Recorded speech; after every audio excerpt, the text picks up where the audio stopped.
Thank you very much. Good morning, everyone. Thank you for joining us for this Dental Board of California meeting. I am Dr. Alan Felsenfeld, and I'm the president of the board. Today is Thursday, November 17th, 2022.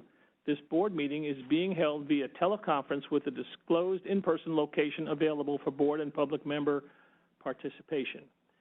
For all those who wish to participate online, please log on to the WebEx website provided on the posted agenda for this meeting. Instructions to connect to the meeting are provided on the agenda. The preferred audio connection is via telephone conference and not the microphone and speakers on your computer.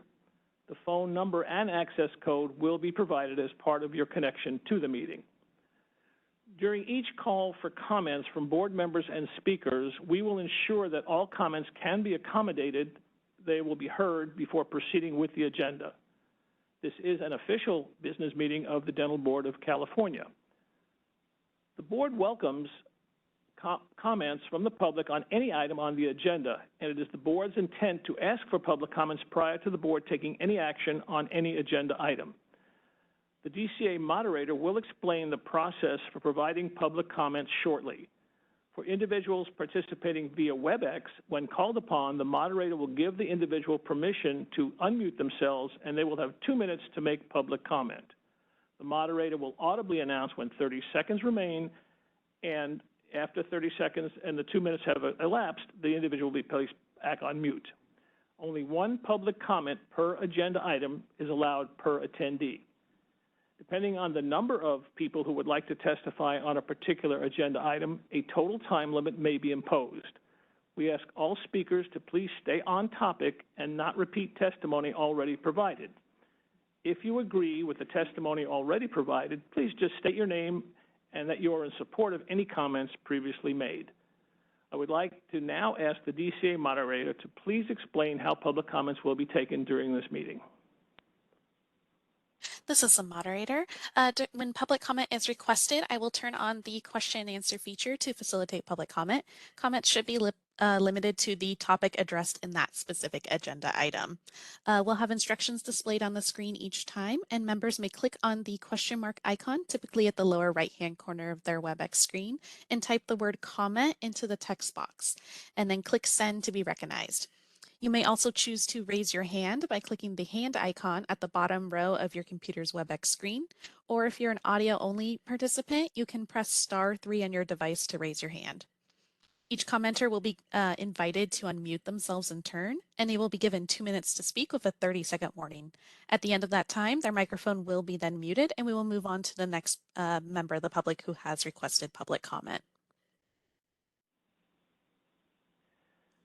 Thank you, moderator. I would like to call the meeting to order and ask the board secretary to please call the roll. Dr. Molina. Good morning. This is Dr. Sonia Molina. I'm the board secretary, and I will now call the roll. Chan? Chan here. Felsenfeld? Felsenfeld here. Forge? Here. Larin? Larin here. Mackenzie? Mackenzie here. Medina? Medina here. Molina here. Morrow? Morrow here. Olagi? Olagi here. Pacheco? Pacheco here. Thacker? You?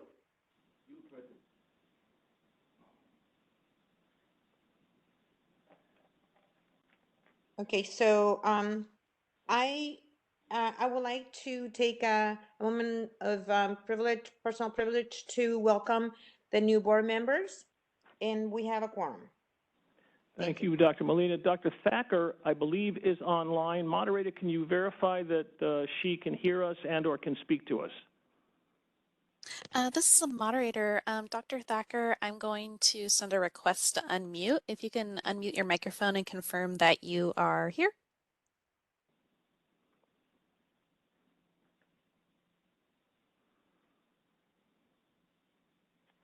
This is a moderator, Dr. Thacker. I see your microphone's unmuted, but I'm not. Hi. Hi. We can hear you now. Sorry. Yeah. Thank you, moderator. Thank you, Dr. Thacker, and welcome.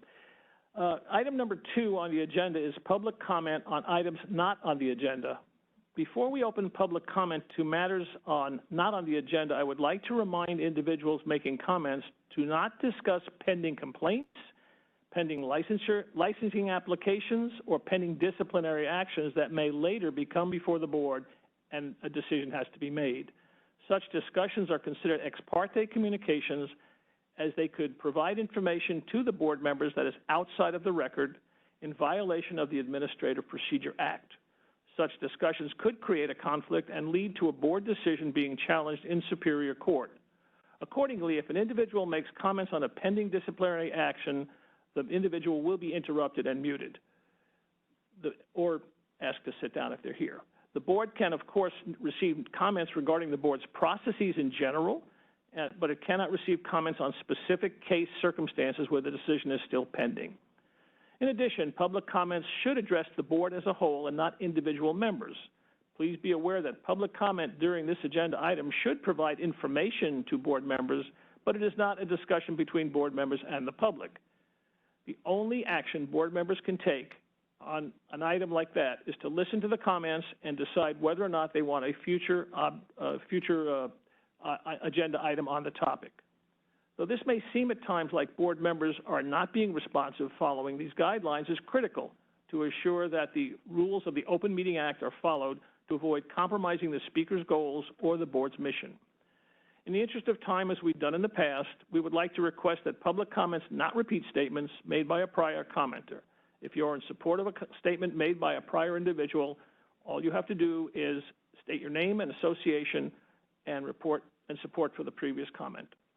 Legislative hearings regularly use this practice as it is a good way to ensure that we can hear from everybody today. Are there any in-person public comments this morning? We have one. Ms. Randolph. Hello, Melody Randolph, representing California Association of Dental Assistants. Turn your microphone on, please. Push. Okay. Melody Randolph, representing California Association of Dental Assisting Teachers. We would just like to respectfully request that the agenda allow for a joint meeting between the Dental Board and the DAC, as it's been in the past at some point. Lately, it seems like after the DAC's meetings, all you hear is a report from the chair and not a joint meeting where there can be discussion of things that are on the DAC's agenda. As you all are acutely aware, auxiliary education, training, and utilization is a huge issue right now, and in the coming year or two, there's going to be a lot of things coming forward to the board, and we would like to see a discussion between the DAC and the board on these items, not just a report being given to you by the chair. Thank you. Thank you, Ms. Randolph. Are there any other in-person public comments? Seeing none, are there public comments from individuals participating via WebEx? DCA moderator, please facilitate the lines for public comment. This is the moderator. Before I give my announcement for opening public comment, I do see that Board Member Molina has her hand raised. Oh, I'm sorry, I did not see that. Dr. Molina, go ahead. Yes, I just wanted to make a comment that board members are encouraged. Dr. Molina, excuse me, you are not a public member, you're a board member. If you can make your comment somewhere else in the meeting, that would be more appropriate. Okay. Thank you. Okay, in that case, this is the moderator. At the direction of the board, I've opened up the Q&A feature for public comment. Members of the public, if you would like to make a comment for items not on the agenda, please click the Q&A icon located at the bottom right-hand corner of your WebEx screen, or use the raise hand function. And I'll pause a moment to allow the public time to access the Q&A feature and submit their requests.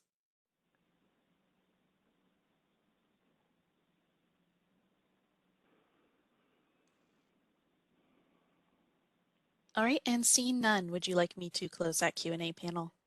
Yes, thank you.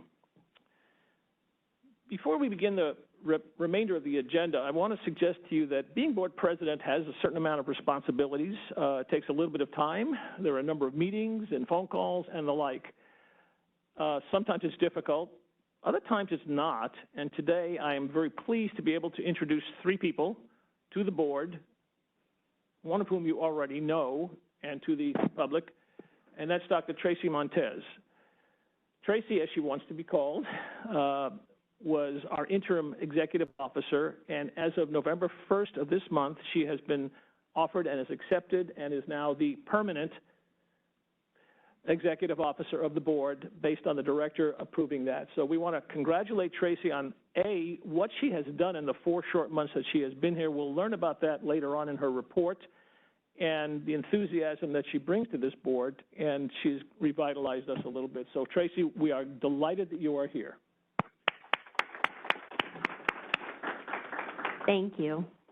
She's going to explain more about what she has been accomplishing, and she's already sending out emails to the board to show what's been going on. We also have 2 other good appointments. We have Dr. Joni Forge. Am I saying that correctly? Yes, okay, not Forget. Dr. Joni Forge, who is a new dentist member of our board. She is, and I've introduced her in the past, and she's here today in person. We're happy about that. She is a general dentist in the Long Beach area, teaching over at USC. And I'm from UCLA, what can I tell you? She's teaching it over at USC, but she's teaching in the area of special patient care, a severely important, significantly important, and severely needed area. So we thank you for that. Dr. Forge, would you like to say a couple of comments now that you're here? Thank you. Microphone on? Is it on? Yes, I believe it is. Okay. I just want to say thank you. You know, I value and appreciate this opportunity to serve. I hope during my tenure I do my very best, and I look forward to working with you all. We are looking forward to working with you as well. Our other new board member is Dr. Yogita Thacker, who is unfortunately ill and coming to us from a flu sickbed when I talked to her the other day, but she's nonetheless going to be here, a trooper.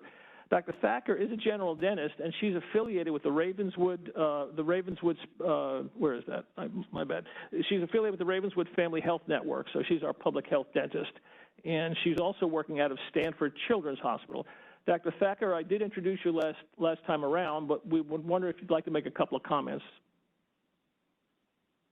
and negotiate our system.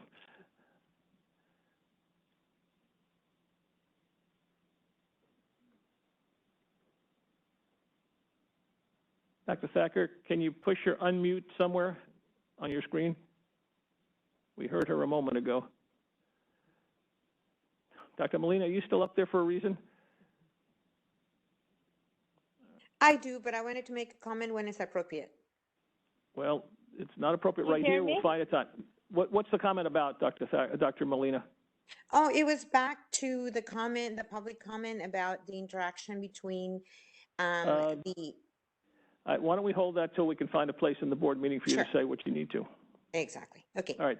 Dr. Thacker, if you can't make the comment right now, and you can get on a little bit later on if you want to say a couple of words, we'll find some time for you, okay? Can you hear me now? I'll try. We can. Yes, ma'am. Go ahead. Okay, perfect. Thank you, and thank you for the welcome. I'm excited to be here. And just one correction: I'm a pediatric dentist, and I work at Ravenswood. I work at Ravenswood Family Health Network as the Chief Dental Officer, and also provide care to children and patients of all ages with special healthcare needs. So happy to be here and excited to learn. Thank you. Good. Okay, let us go on to item number 3 now, and that's discussion and possible action on the August 25th, 26th, 2022, and October 13th, 2022 board meetings. I'm going to divide that. Let us look at the August board meeting. Are there any comments on that or corrections? And while you're thinking about it, I have one. On page 23 of 27 on the handout, if you go down about 5 or 6 paragraphs, it says Mr. Perry Clockevold made a comment. Do you have that, Marilla? It's not Mr., it's Dr. Perry Card. He's a periodontist and a member, so it's Dr. That's my only comment. Are there other comments on the August minutes, corrections? Any in-person comments on that? Moderator, seeing none. Moderator, do you want to go and see if there are public comments on that, on the minutes? This is the moderator, and at the direction of the board, I've opened up the Q&A feature for public comment. Members of the public, if you would like to make a comment on this item, please click the Q&A icon located at the bottom right-hand corner of your WebEx screen or use the raise hand function. I'll pause a moment to allow the public time to access the Q&A panel and submit their requests.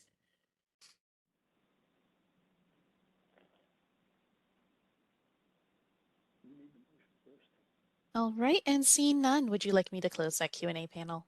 Yes, thank you. We need a motion to accept the minutes. Dr. Morrow? Second. I move acceptance of the Dental Board of California meetings for August 25, 26, 2022 as presented. Thank you.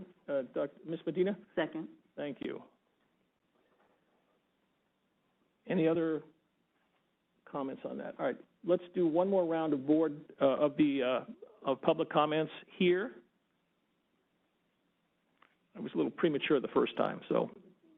And seeing none, moderator, would you open it up for public comment on WebEx? All right, this is the moderator, and at the direction of the board, I've opened up the Q&A feature for public comment. Members of the public, if you would like to make a comment on this item, please click the Q&A icon located at the bottom right-hand corner of your WebEx screen or use the raise hand function. I'll pause a moment to allow the public time to access the Q&A panel and submit their requests.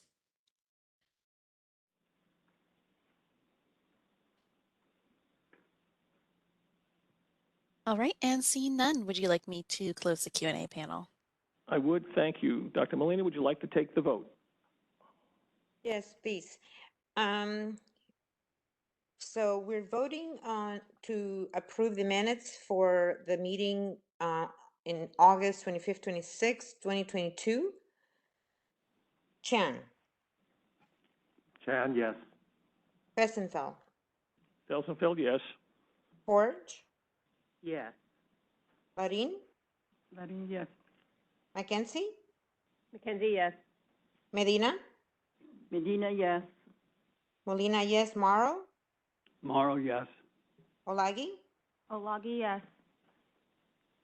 Pacheco, Pacheco, yes. Tucker. Yes. Motion passes.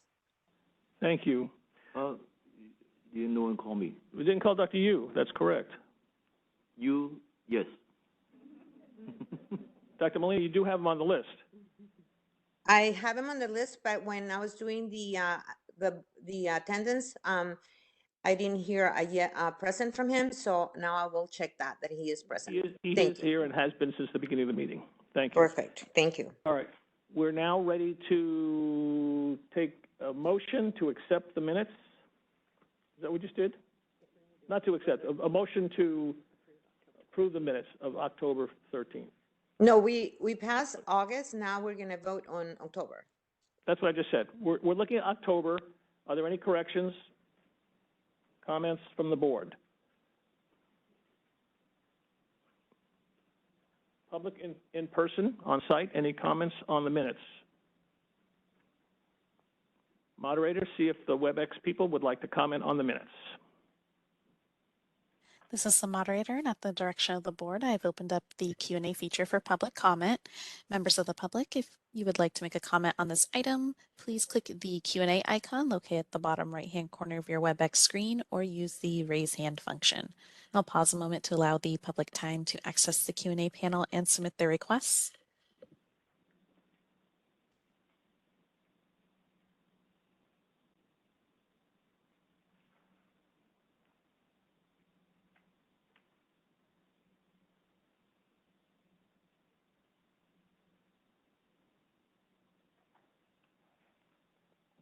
All right, and seeing none, would you like me to close the Q&A panel? Yes, please. We need a motion now to accept the minutes of the October 13th board meeting. Dr. Yu. Motion to accept. Thank you. We need a second. Dr. Larin, thank you very much. We now have time for additional comment from the public on the item. Is there any more public comment on this? Moderator, please facilitate public comment. This is the moderator, and at the direction of the board, I've opened up the Q&A feature for public comment. Members of the public, if you would like to make a comment on this item, please click the Q&A icon located at the bottom right-hand corner of your WebEx screen or use the raise hand function. I'll pause a moment to allow the public time to access the Q&A panel and submit their requests.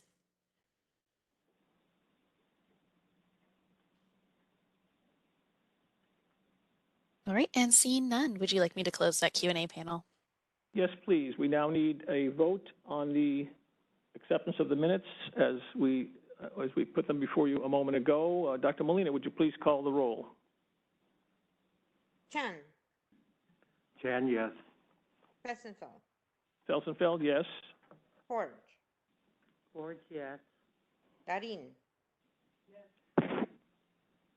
Mackenzie, McKenzie, yes. Medina, Medina, yes. Molina, yes. Morrow, Morrow, yes. Olagi, Olagi, yes. Pacheco, Pacheco, yes. Thakur,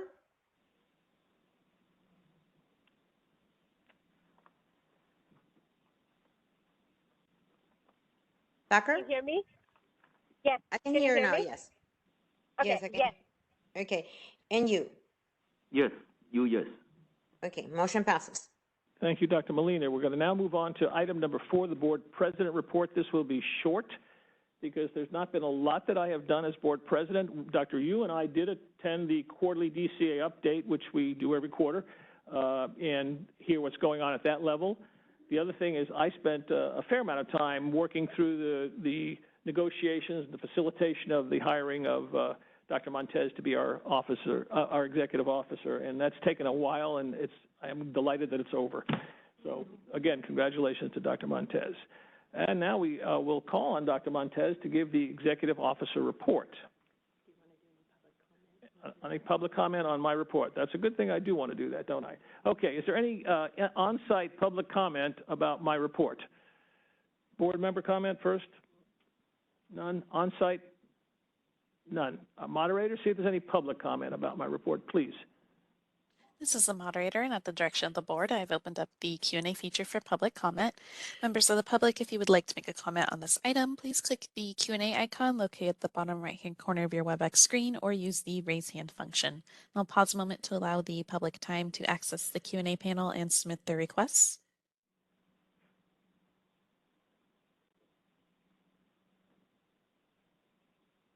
All right, and seeing none, would you like me to close the Q&A panel?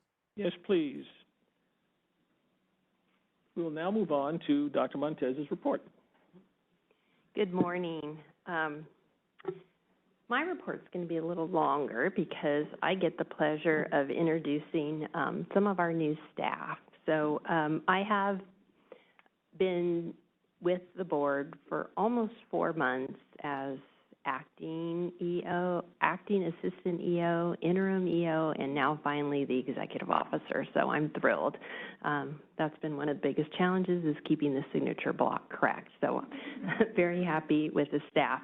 I'm going to take a little bit of credit for helping organize, coordinate, and do those leadership management roles. But again, really, it's the staff at the dental board that has done wonders to catch up on the backlog of licensing. We are now processing applications within 2 weeks. We are caught up on complaints that are received. We are going to start the Enlightened Enforcement Project with the Department of Consumer Affairs next week. Actually, not next week, the week after Thanksgiving, to address backlogs with enforcement cases. So we're very excited because we've made a lot of progress, but we've also been able to do that primarily because we have lots of new staff and energized existing staff. And so again, so appreciative of those staff that have been working to keep things going, and I know that they're equally happy that we have additional staff on board to help them. So what I'd like to do is introduce some individuals here. I'm not going to go into great detail of where they are and what they're doing, but I just think it's so important to acknowledge them because really it's this group and the existing staff that are running your board and making this happen. So Kara Pearson, my first one on my list, who was hired earlier in the summer, is unfortunately not here. She is not here because she is processing personnel paperwork. We asked her to be here, but she is so dedicated. She was out for a little while. She is back at the office because we have another 3 or 4 more people that we will be onboarding soon, and so she's trying to keep things moving. So Kara, in a nutshell, has helped to bring this group here, and so we're very appreciative of her. Arturo Jimenez is here, and if you could just stand up so we could, see you. He's one of our new office technicians, always there. Jessica Donaldson, one of our analysts in licensing and enforcement. Vanessa Pena, one of our office assistants. Thank you. And Richard Daniel, he's one of our inspectors, and he is not here because he is in the field. Carlos Alvarez was our former chief of enforcement, and he left and now has returned, and unfortunately he's not able to be here today, but he has returned back to the board. Haley Hendrickson, I know I saw Haley. Haley's one of our program techs. Owen Dudley is our new chief of regulatory compliance and discipline. Owen comes from OPS. You may recognize that. Yes. Isis Stanley, our management service technician. Isis is actually has been a long-term employee of the dental board, but she was promoted in place. So we're very happy and excited for her, as we are of everybody else. Stephanie Shank is also one of our analysts. Stephanie came from the Consumer Information Center, also one of my units, former units. Abby LaCrue, also from the Consumer Information Center. Oops. Abby is also a recent Medal of Valor Honor awardee, the governor's highest award given in the state of California. This is for her work of dealing with a suicidal caller. She is the only one in the Department of Consumer Affairs to ever receive it, one of 33 this year, and about one of 500 recipients. So we're very, very honored to have her as part of our team. Thomas Cunningham is one of our special investigators. Thank you, Thomas. And Travis Cook, again, one of our new special investigators. These gentlemen both have background investigations, so they have just jumped right in and, again, you know, really helping, again, with our investigations enforcement. Richard Eady is unfortunately not able to make it here. He's in our, he's one of our analysts in licensing and examinations. Acacia McDaniel is in the dental assisting program. Thank you, Acacia. And then soon to be on site will be Ms. Regina Armstrong. She's an inspector too. She'll be part of our Orange County. She's not here today, but she's expected to start December. And as I mentioned, we have about 3 others, including an assistant executive officer that I'll be doing interviews the week after Thanksgiving, and we'll be onboarding another few individuals. So again, just so thrilled to have this group here join the dental board with me, the newbies, and just please know that these are some exceptional individuals, and your board has been working really hard, and I know that our managers back here and our other investigators are like, whoo, you know, we got some help. So that's the end of my report. Thank you very much. And what else have you done, Dr. Montez? Anything? Welcome to all of the new staff. We are excited to hear that you're here. We've always been talking about all the vacancies, and it looks like they're filling up very rapidly with very experienced people. Thank you very much. Is there any board member discussion about Dr. Montez's report? Seeing none, is there any on-site public comment? Not from your new staff, I'm guessing.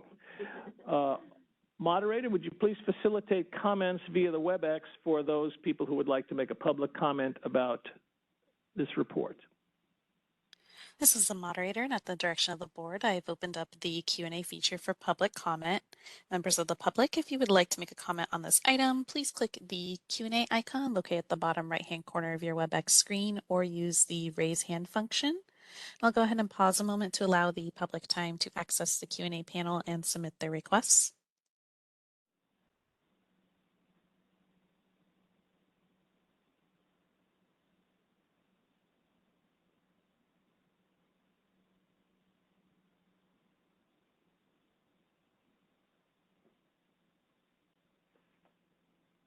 All right, this is the moderator. Appears there are no requests for public comment. Would you like me to close the Q&A panel?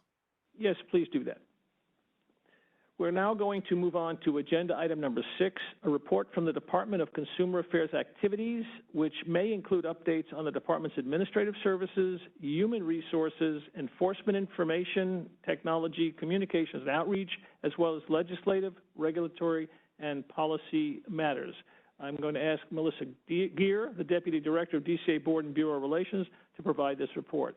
Ms. Geer, good morning. Good morning. Microphone on. Good morning. All right. So, good morning, President Felsenfeld and Vice President Yu and all of you board members.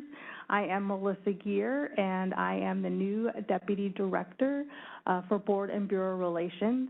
And I appreciate this opportunity to speak with you this morning. I was recently appointed on October 3rd, so I am still getting up to speed, but am looking forward to meeting all of you and working with all of you in my time here. Also, I just would like to welcome all of our new board members and all of our new staff. So congratulations, and look forward to also getting to know you as well. This morning, I have a couple of items that I will be reading, with the first one being the introduction of Yvonne Durantes, who started on Monday. She will be the new Assistant Deputy Director of Board and Bureau Relations. She's been serving as a Senior Emergency Services Coordinator at the California Governor's Office of Emergency Services, or Cal-OES, since 2002, and a Policy Analyst and Task Force Coordinator since 2019. She was an Executive Fellow at Cal-OES from 2018 to 2019, and we're very excited to have her as our new Board and Bureau Relations, our BBR, a team member, and I am looking forward to working with her. Also would like to give you an update on the DCA Diversity, Equity, and Inclusion Steering Committee. Director Kimberly Kirkmeyer established the department's first Diversity, Equity, and Inclusion Steering Committee, or DEI committee, to guide the department in its equity strategy initiatives and action plans. The DEI committee will held its first official kickoff meeting on November 9th. Next is an update on strategic planning.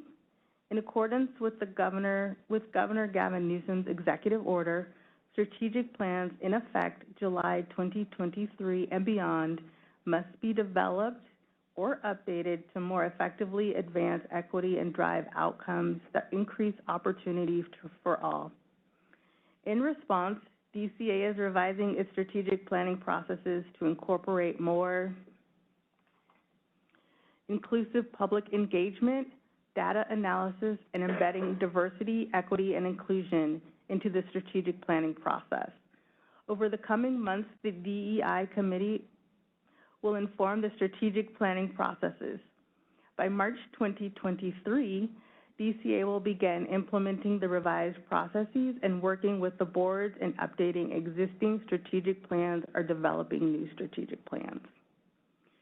Next, we have our Promise campaign. Because it's that time of year again, DCA is excited to take part in Our Promise, California State Employees Giving at Work, once more, and celebrate 65 years of caring for Californians.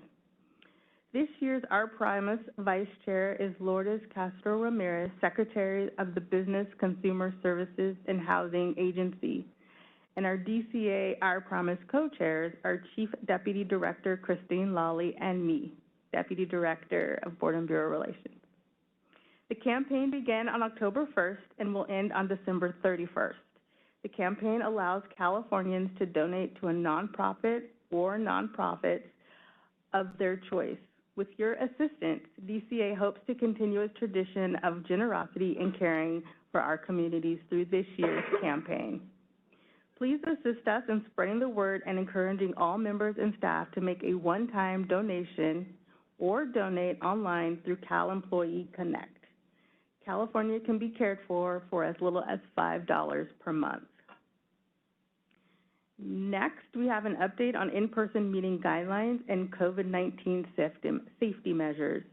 Though legislation has passed allowing remote meetings through June 30th, 2023, we are reminding boards that choose to hold in-person meetings of the safety measures, best practices, and recommendations for holding public meetings. When planning for upcoming meetings, please remember, all board, bureau members, and staff are expected to follow the state and local public health guidelines that apply in the area where meetings are held. California Department of Public Health released updated guidance for the use of face masks. Please refer to the guidance ahead of meetings to determine the appropriate masking approach for your meeting. If masks are recommended for your meeting location, please post face covering guidance signage at your meeting check-in or entrance. Board member travel. As travel begins to pick up, it is important to remember that state travel arrangements must be made through DCA's approved travel agency, Cal Travel Store or Concur. All board and bureau members and staff must use the most economical fares possible when traveling by air on official state business. Typically, this will be the Southwest wanna-get-away option. However, there may be additional charges if changes are made to the flight. Flight changes to the date and time for personal convenience are not approved or justified reason, and the travel will be responsible for any associated charges. Additionally, AB 1887 prohibits state agencies, departments, boards, authorities, and commissions from traveling to states that are subject to California's travel ban.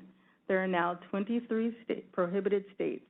You can find more information on those states on the Attorney General's website. Almost done. Partnership with the State Controller's Office. DCA will partner with the State Controller's Office, or SCO, to share information with consumers and certain licensees about unclaimed property program. State law requires banks, insurance companies, corporations, and other entities to report and submit their consumers' property to the SCO after a period of inactivity, generally 3 years. Certain DCA licensees will benefit from this partnership as it will educate them about their responsibility to report unclaimed property and assist with compliance. Additionally, the program is a great resource for all consumers to locate their unclaimed property. And if you haven't checked in a while, you may just give it a little check and you might never know what you might find. And with that, I will close and say thank you again for allowing me this opportunity. And as always, DCA and BBR are here to help. And if there's anything that we can do to assist you, please reach out. And thank you. Thank you, Ms. Geer. Is there any board member discussion about Ms. Geer's report or questions for her? Seeing none, are there any in-person public comments or questions? Seeing none, are there public comments from individuals who are participating via WebEx? DCA moderator, please facilitate the lines for a public comment. This is the moderator, and at the direction of the board, I have opened up the Q&A feature for public comment. Members of the public, if you would like to make a comment on this item, please click the Q&A icon located at the bottom right-hand corner of your WebEx screen or use the raise hand function. I'll pause a moment to allow the public time to access the Q&A panel and submit their requests.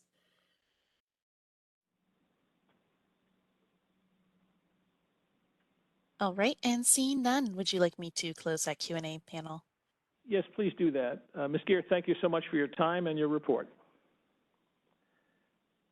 We're now going to move on to agenda item number 7, the budget report. I'm going to ask Karen Munoz, the DCA budget manager, and someone else who's coming up with her to present this agenda item. If you'll introduce yourselves as well, that'd be nice. Thank you.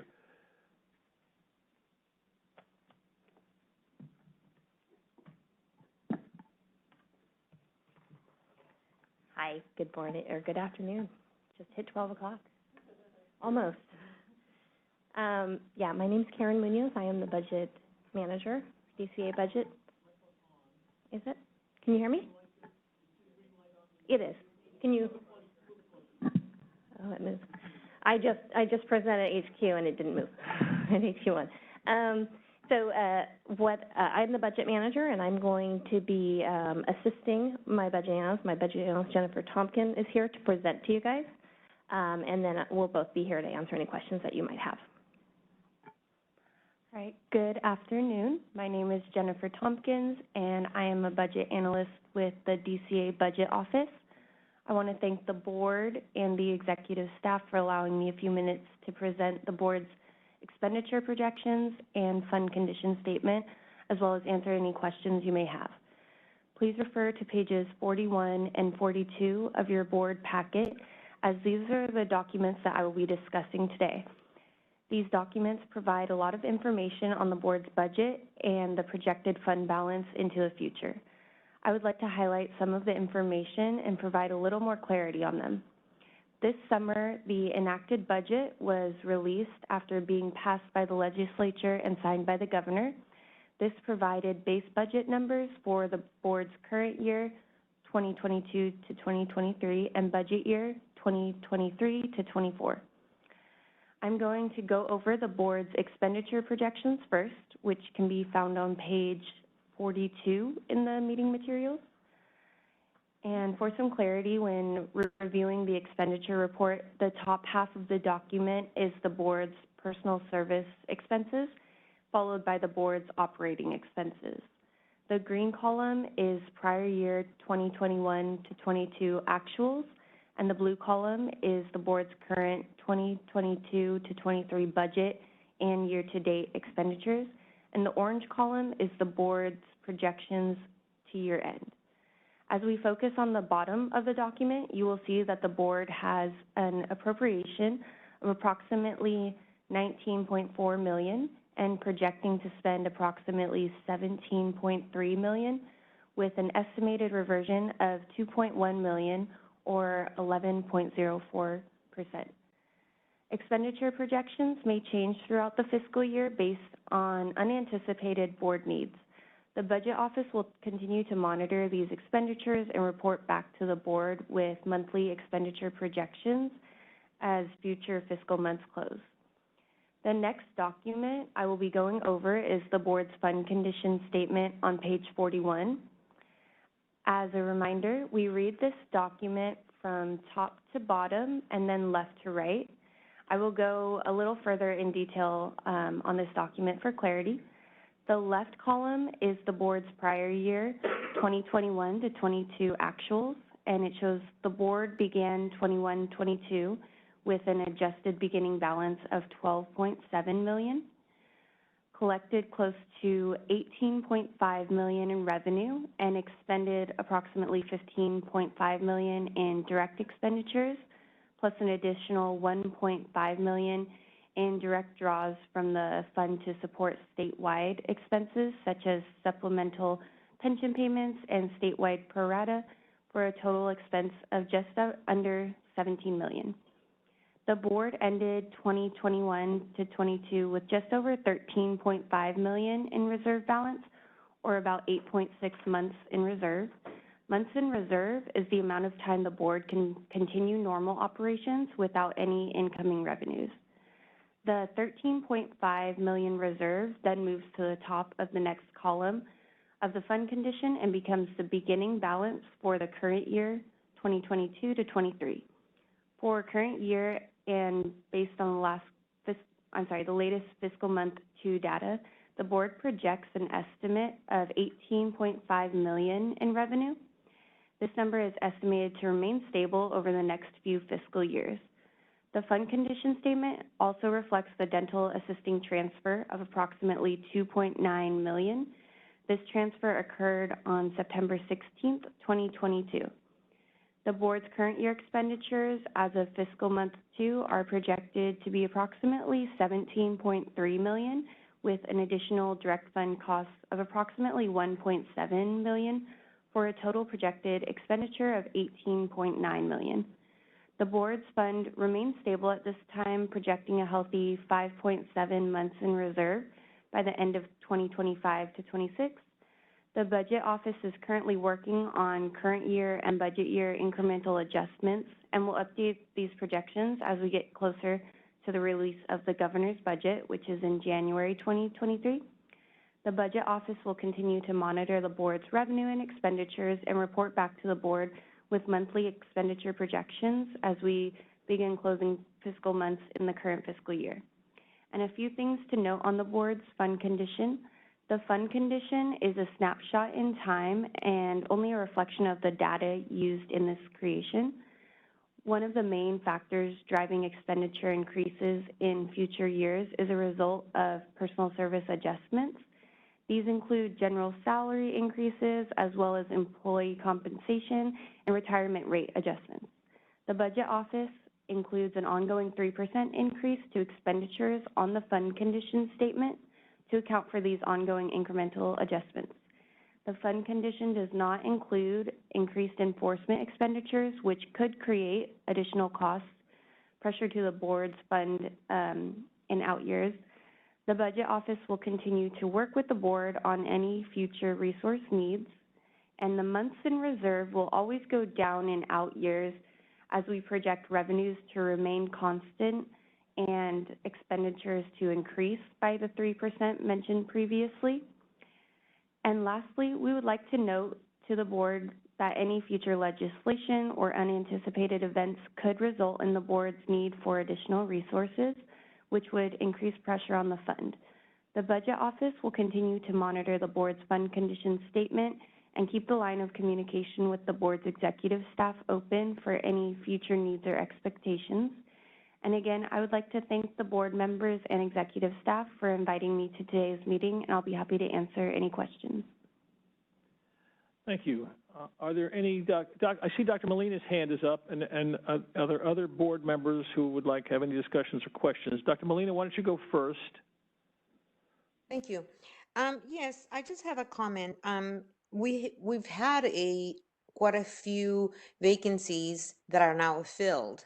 So that is going to reflect on our budget in terms of the cushion that we have so far.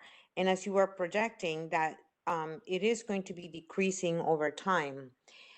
Have we had any plans on how we're going to address that? Hi, this is Karen. So if you guys are filling all of your positions, what you see in the budget year for the $19.7 million, that includes you expending to your full budget. That is every position filled, and you're spending all your personal services and all of your OE&E.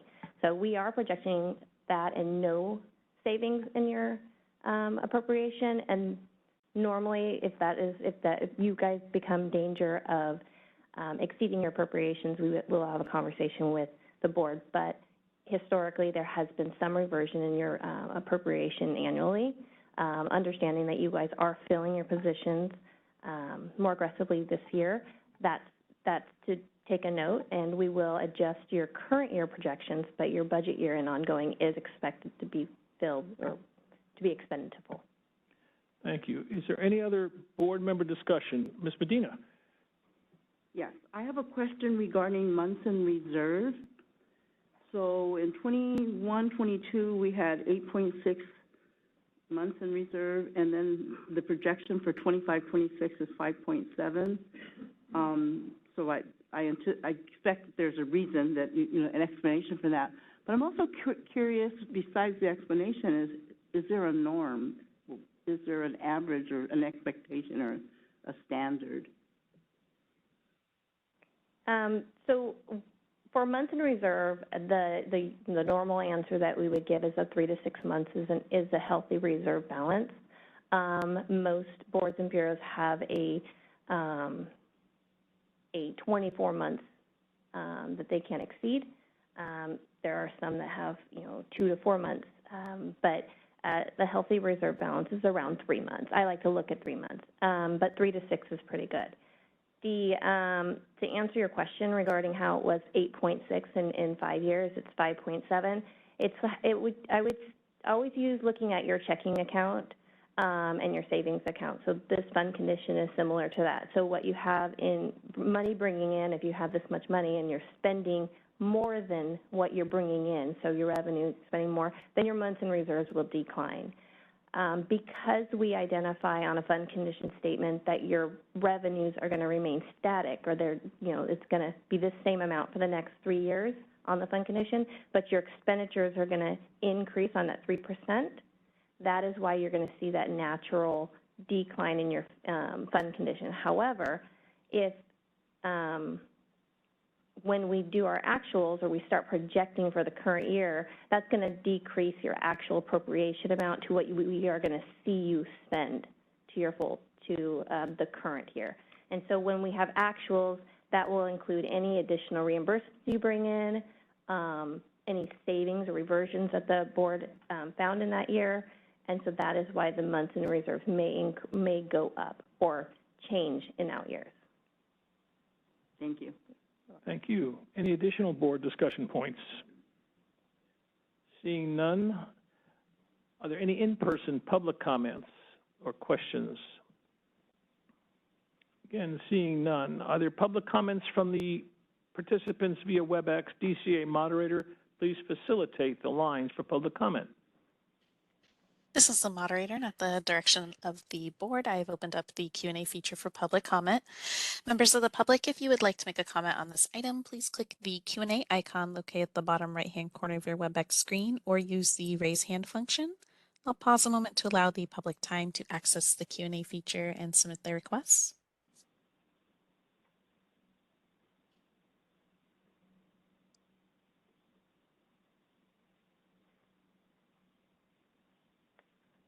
All right, and seeing none, would you like me to close that Q&A? Yes, please do that. Ms. Munoz, Ms. Tompkins, was it? Thank you very much for your report. It's still looking pretty good. Let's keep it that way, okay? All right, very good. We're going to move on now to agenda item number 8, which is a review of the statistics and trends in enforcement. Mr. Blonian, welcome back. He's our Sacramento Enforcement Field Office supervising investigator. He's going to present this item. Good afternoon, by 15 minutes, everybody. We have compiled all of the statistics that are in the book here. I won't bore everybody by going over them. We've dedicated a considerable amount of effort since the last meeting to onboarding new employees. In our office, we have an inspector and 2 special investigators. The investigation part, they know. The dental part, they don't know. So we're bringing them on board with that. And having the inspector now takes that load off of our investigators in the office. So we are starting to move cases and starting to improve our numbers, hopefully.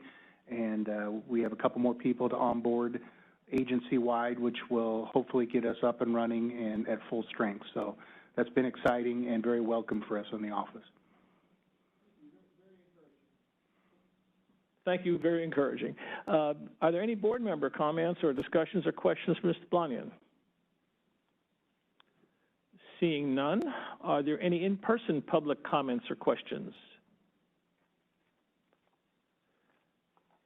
Are there public comments from individuals participating via WebEx? DCA moderator, please facilitate the lines for public comment. This is the moderator, and at the direction of the board, I have opened up the Q&A feature for public comment. Members of the public, if you would like to make a comment on this item, please click the Q&A icon located at the bottom right-hand corner of your WebEx screen or use the raise hand function. I'll pause a moment to allow the public time to access the Q&A panel and submit their requests.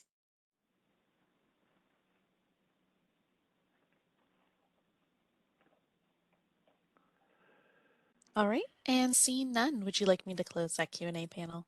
Yes, thank you. Mr. Blonian, thank you. We will see you a little bit later. We're going to move on to agenda item 9A, which is the report on the Commission on Dental Competency Assessment, Western Regional Examining Board, and the Council of Interstate Testing Agencies, CDCA, REB, and CETA. Ms. Regali, Paige Regali, who is our Licensing and Examination Unit Manager, is going to talk to us. Thank you, Paige. Good morning.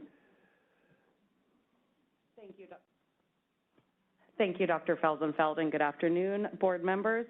I am Paige Regali, the Licensing and Examination Unit Manager here at the board, and today I'll be presenting agenda item 9A, which is an update on CDCA, REB, and CETA, and clarifying recent conversations board staff have had with their representatives.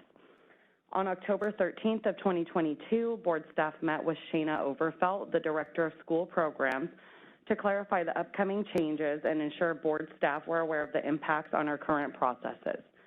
During the meeting, we clarified the following information and timeframes. As of December 31st, 2022, REB will no longer be offered as an examination for licensure. Since the board accepts successful REB examinations within the 5 years preceding the date of the application, this currently does not impact our processes, and we will continue to accept applications for licensure by REB as long as all eligibility requirements are met. The merger for CDCA, REB, and CETA has been completed, and the individual websites for each are currently being merged into one centralized website. CDCA, REB, CETA representatives will notify board staff once this has all been finalized. Due to the new changes, board staff will no longer need to verify applicants' eligibility to sit for the licensure exams. The schools will now be able to verify eligibility for each applicant. CDCA, REB, CETA will begin to administer the exam at De La Salle with the first date scheduled in June of 2023. Ms. Overfelt did advise that CDCA, REB, CETA would like to continue to present at future board meetings regarding updates and any other concerns or questions board members or staff have. There is no action required on this agenda item, and I'm available for questions if there are any. Thank you. Thank you, Ms. Regali. Are there any board member comments or questions for Ms. Regali? Dr. Morrow. Thank you very much for your report. Do you have any information regarding will the curriculum integrated format of the REB ADEX exam be continued at the schools, or will they discontinue that curriculum integrated format? So I don't currently have information on that, but we can definitely look into it and provide an update. Okay, thank you. Any other board comments? Are there any public comments on site? Seeing none, will the DCA moderator please facilitate the lines for public comment for those using WebEx? This is the moderator, not the direction of the board. I have opened up the Q&A feature for public comment. Members of the public, if you would like to make a comment on this item, please click the Q&A icon located at the bottom right-hand corner of your WebEx screen or use the raise hand function. I'll pause a moment to allow the public time to access the Q&A panel and submit their requests.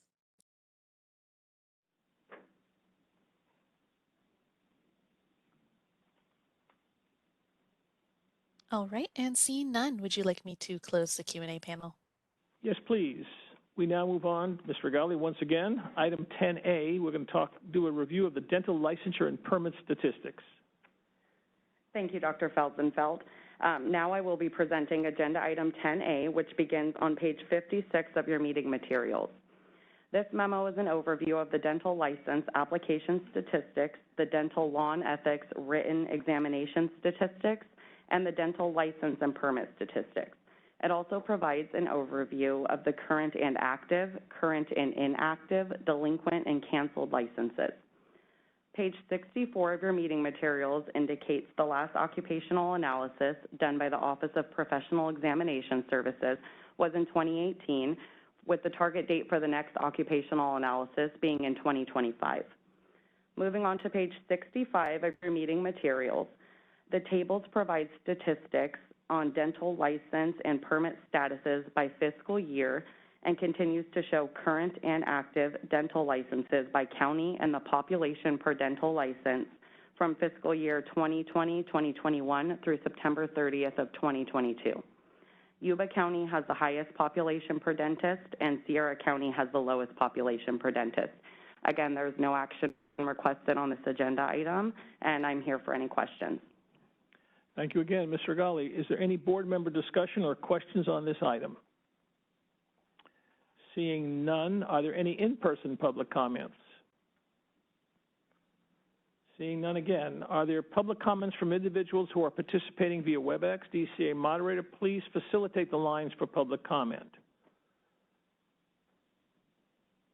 This is the moderator, and at the direction of the board, I have opened up the Q&A feature for public comment. Members of the public, if you would like to make a comment on this item, please click the Q&A icon located at the bottom right-hand corner of your WebEx screen or use the raise hand function. And I'll pause a moment to allow the public time to access the Q&A panel and submit their requests.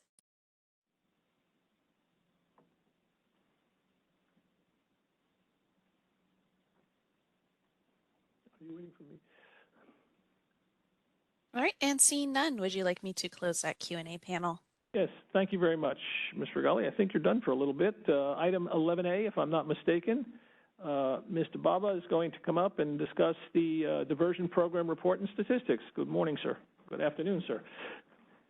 Good afternoon. Special Investigator Bernie Baba, and I will be presenting agenda item 11A, diversion program report and statistics. This memo provides the statistics for the quarter ending on September 30th, 2022. These statistics reflect the participant activity within the diversion program.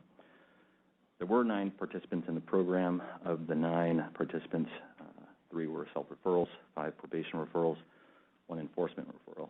The next diversion meeting is scheduled for January 4th, 2023, and I'd be happy to answer any questions you might have. Thank you, Mr. Baba. Are there any board member questions or is there discussion at the board level? Seeing none, are there any in-person public comments?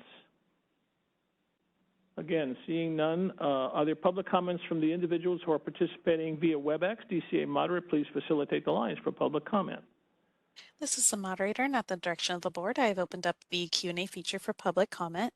Members of the public, if you would like to make a comment on this item, please click the Q&A icon located at the bottom right-hand corner of your WebEx screen or use the raise hand function. And I'll pause a moment to allow the public time to access the Q&A panel and submit their requests.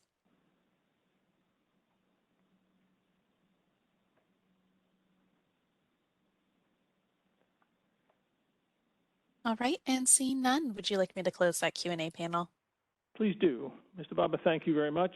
Item 11B, we're going to have Mr. Blonian come back up to talk about controlled substance utilization review, the CURES system, and talk about participation in that, sir. The CURES report is in the meeting material along with the printouts from the Attorney General's office who facilitate the CURES program. We really don't have any trends or anything of note. It seems like the system is working, and we don't really have anything coming up frequently or that would establish a pattern. What you see is what you get. I'm getting that we're not going to get any more participants is what you're suggesting? I believe pretty much? so, yes. Okay.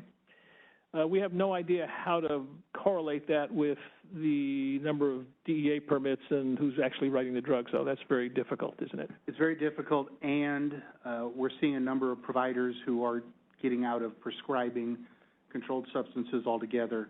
I think that really picked up around the first of the year that I noticed it, so. That would be a good thing. Yeah. Okay, thank you very much. Is there any board member discussion or questions about the CURES program? Seeing none, is there any in-person, on-site public comments or questions? Any comments from individuals who are participating via WebEx? DCA moderator, please facilitate these lines again for public comment. This is the moderator, and at the direction of the board, I've opened up the Q&A feature for public comment. Members of the public, if you would like to make a comment on this item, please click the Q&A icon located at the bottom right-hand corner of your WebEx screen or use the raise hand function. I'll go ahead and pause a moment to allow the public time to access the Q&A panel and submit their requests.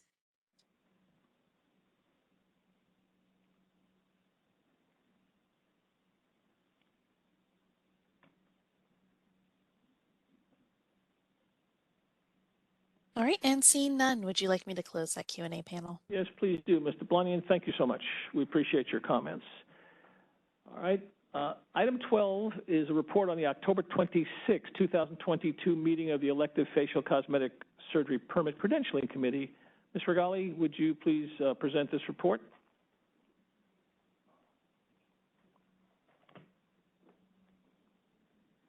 Thank you again, Dr. Felsenfeld. Now I'll be presenting Agenda Item 12, which is a report on the October 26, 2022 meeting of the Elective Facial Cosmetic Surgery Permit Credentialing Committee. Since we have some new board members present, first I would like to provide a brief background on the Elective Facial Cosmetic Surgery Permit and Committee. The permit was initiated into statute in 2006 and became effective January 1st of 2007. This Business and Professions Code Section 1638.1 established this permit, which is for oral and maxillofacial surgeons and allows them the ability to perform elective facial cosmetic surgery after meeting requirements that are written within the statute. The committee that reviews these applications is comprised of 5 members who are appointed by the board. 2 members are physician and surgeons, each with a specific specialty, and 3 are oral and maxillofacial surgeons licensed by the board and certified by the American Board of Oral and Maxillofacial Surgeons, one of whom is also a licensed physician and surgeon in California. All physicians and surgeons are required to maintain active status on the staff at a general acute care hospital. The committee meets as needed on a quarterly basis to review and discuss applications. Upon completion of review of the application, the committee shall make a recommendation to the board on whether to issue or not issue a permit to each applicant.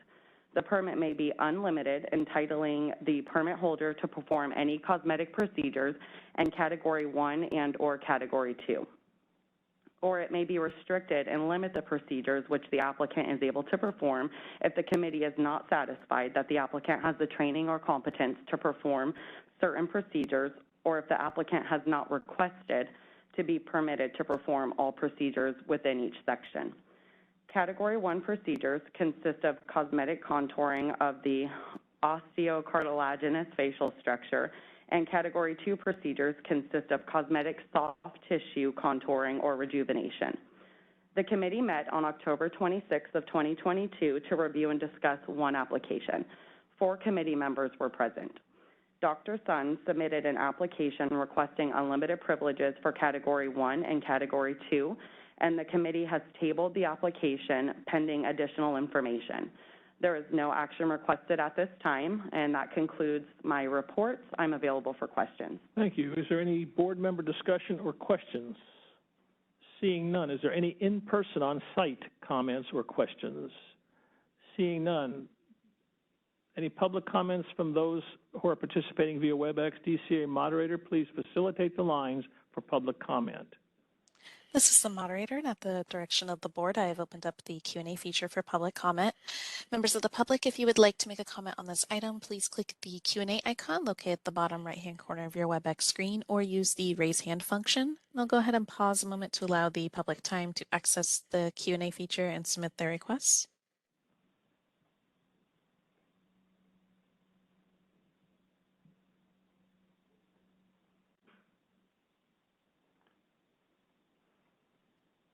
All right, and seeing none, would you like me to close that Q&A panel?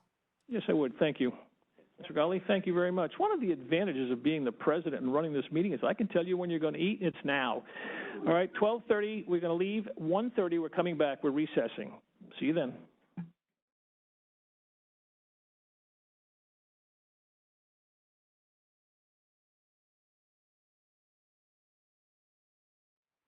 Let's do it again. Welcome back.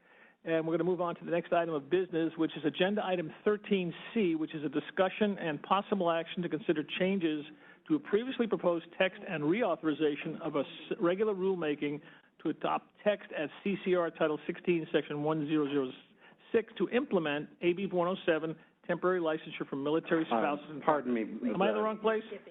How about we go to 13A? 13A and B first. I just read all that. Okay, let's go back to 13A. My bad.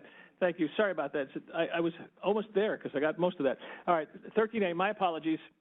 13A is a discussion and possible action to consider comments received during the 45-day comment period and proposed responses thereto for the board's rulemaking to adopt California Code of Regulations, CCR Title 16, Section 1066, related to dentists initiating and administering vaccines, and Agenda item 13B, discussion and consideration of proposed regulations to adopt CCR Title 16, Section 1006, related to dentists initiating and administering vaccines.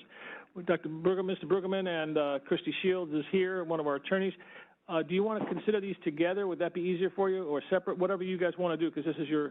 We're going to handle everything separately. The first two items concern the vaccine package, and then we'll move to the package concerning AB 106. So under consideration now, for those who are online, is item 13A. All right, go ahead, Mr. Brueggemann. Thank you, President Felsenfeld, and I'm here with Christy Shields, one of the board's attorneys. The materials that cover this particular agenda item start on page 82 of your meeting packet, and both of these items concern proposed Title 16, Section 1066 of the California Code of Regulations concerning dentists initiating and administering vaccines. And a brief background here, this is connected with Assembly Bill 526, which was signed into law in October of 2021 by Governor Newsom. It provides authority for dentists to initiate and administer COVID-19 and influenza vaccines, and it provided the board the ability to implement emergency regulations, which we have done, and they are currently in effect. However, those regulations are set to expire in February of next year, which necessitates the current rulemaking that we're considering right now. It's a regular rulemaking that would replace the current emergency regulations. And so we're at the point in the process where the regular rulemaking was noticed with the Office of Administrative Law on September 2nd of 2022, which triggered the 45-day public comment period, and that period ended on October 18th.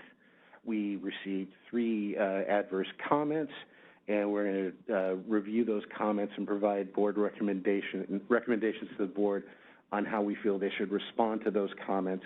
Once we have addressed the comments, then we will proceed to consider the next steps for this particular package. Any questions before I proceed? If you would turn to page 85 in your meeting materials, you can see a summary of these comments and our proposed recommendations.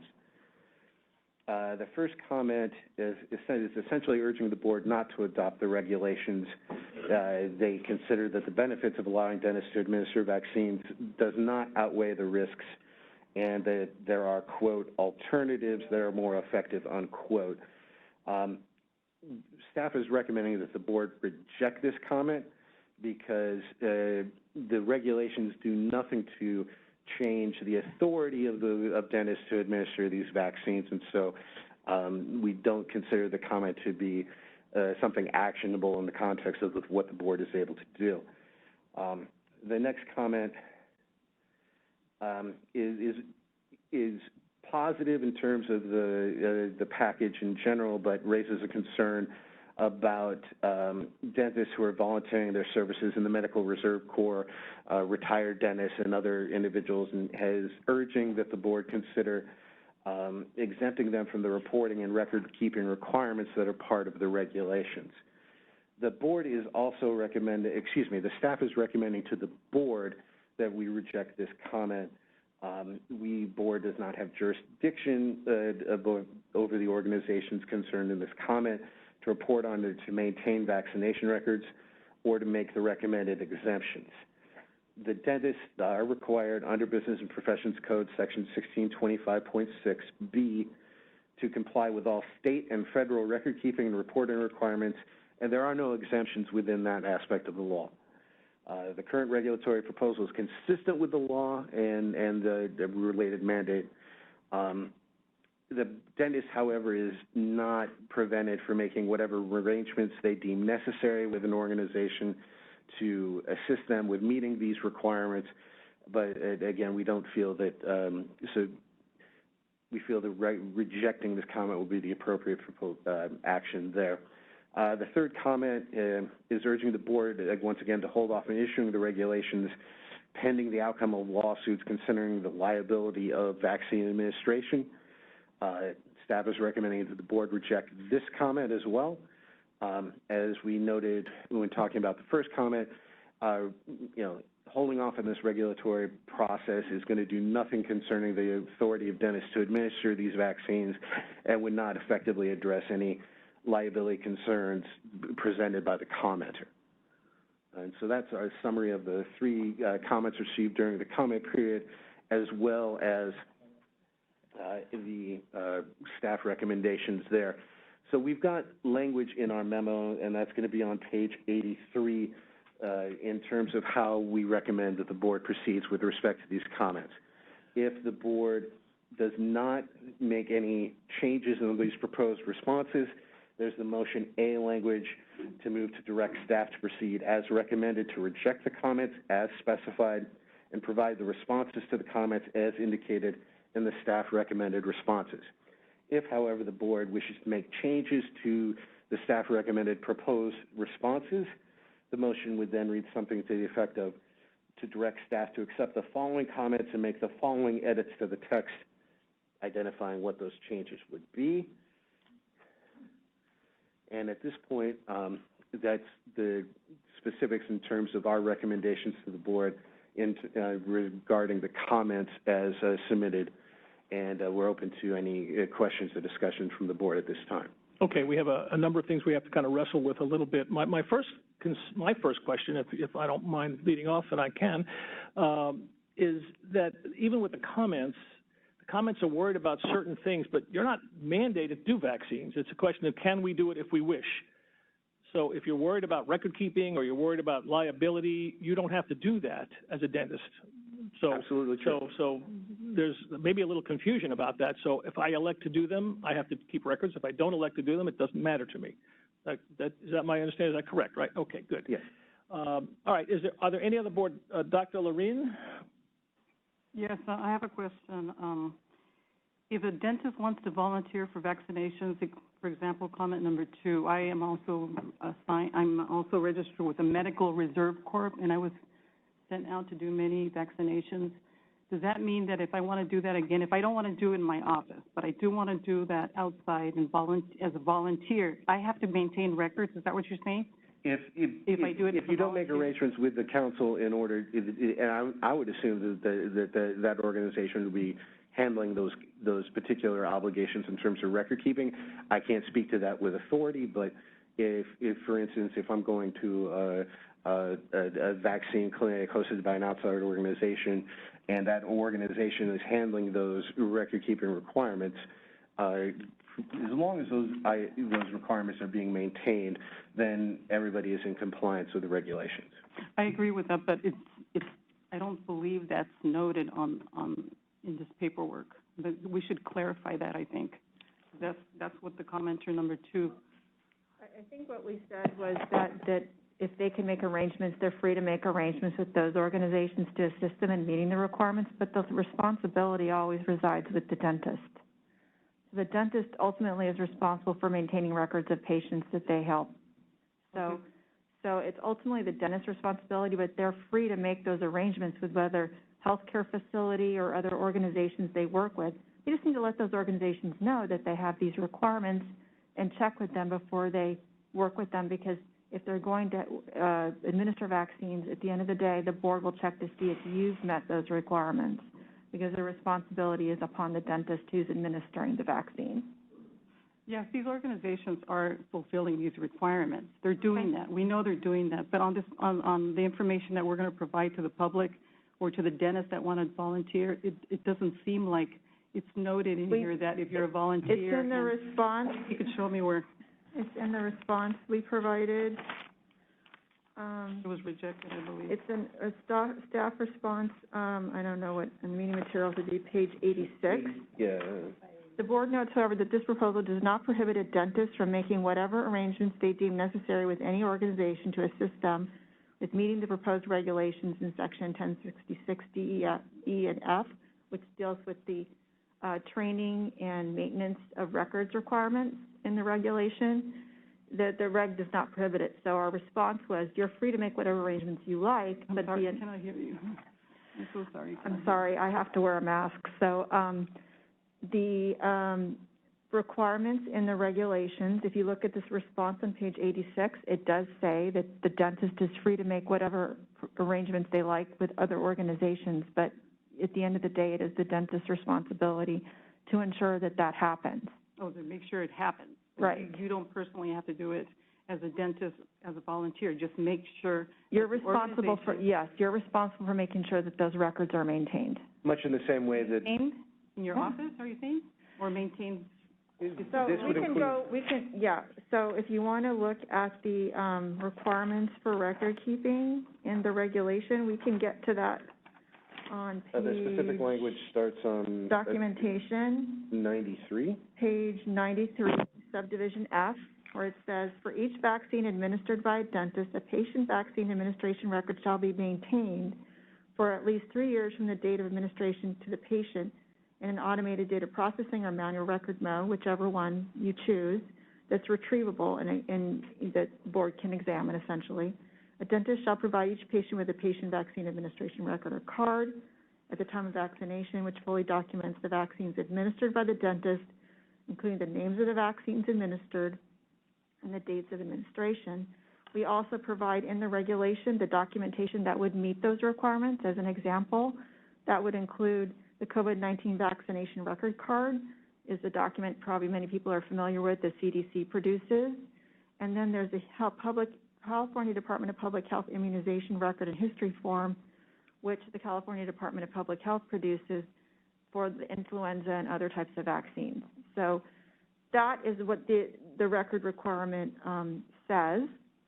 And to me, I think it's pretty clear that it's your requirement to make sure it's done, but you can do it any way you like, whatever method, but you just have to make sure it's done.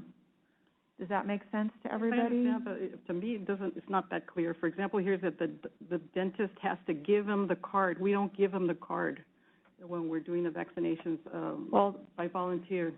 Somebody else gives it to him.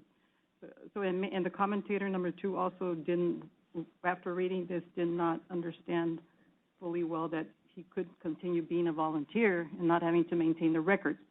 So it's just, I think maybe you do have to maintain the records. Pardon? They do have to maintain. You do have to maintain the records. But the entity is maintaining the records, but not the dentist. The dentist has to maintain the records. Then you might not be able to volunteer as a dentist elsewhere. If the dentist has to maintain the records, it would be impossible. Well, if you're it's a patient record, so that's the standard of care for dentistry. You maintain records of all the medical, the care that you provide, and it's part of that provision of health care. It's part of that. So again, it goes back to Dr. Felsenfeld's remark, which is if you don't feel like you're able to meet these requirements, then you don't need to actually do the service. But I think these are this is consistent with, I just want to point out, it's consistent with how the other healthcare providers in this department maintain records. Pharmacy Board has a similar regulation, and they haven't had any issues with volunteer organizations or other healthcare organizations working with their healthcare providers. So, let me ask a quick question along with this. Pharmacists give vaccinations of all kinds. Right. Do they individually, and they have a whole different set of regulations, I get that. This is the same regulation but they have. Do they physically have to hand the card out? Do they physically have to keep the record themselves, or is that done through CVS or whatever the company is? Well, I mean, it doesn't say physically have to maintain it themselves. I mean, just like any other record you keep of a patient, don't you have people that assist you in your office and help you maintain records? It's not like, the dentist goes in and writes the stuff down. They have hygienists, they have dental assistants, they have technicians, they have people that help them. I mean, that would be my understanding of how you would implement it, but you're ultimately responsible for making sure it happens. So the responsibility for the provision of that card always resides with the dentist, who is responsible for supervising and managing the health care that they provide. Dr. Levin, are you good with that? No. Okay. No. Okay. No, because there's two different issues here. One is in your office, which I completely understand. That's exactly right, what you're saying. But what I'm saying is when you're called out to do an emergency service with the medical reserve or with another entity that is, there's an emergency situation. You have to go out. It's not in your office. Does a dentist have to maintain the records when you're not in charge of the facility. Somebody's maintaining the records at the location. It's the dentist's responsibility to make sure it's maintained. Okay, that's what I'm saying. Physically in their office? It doesn't say physically in their office. That's where it's confusing. It doesn't say that. It says it shall be maintained for at least 3 years in a readily retrievable format. I understand, but It doesn't say in your office. I know, but it's going to be confusing, and I understand what the commentator number 2 Okay. was saying. And perhaps that, if this, we anticipate that this would move forward, it's some other clarification language in educating the dentists around this.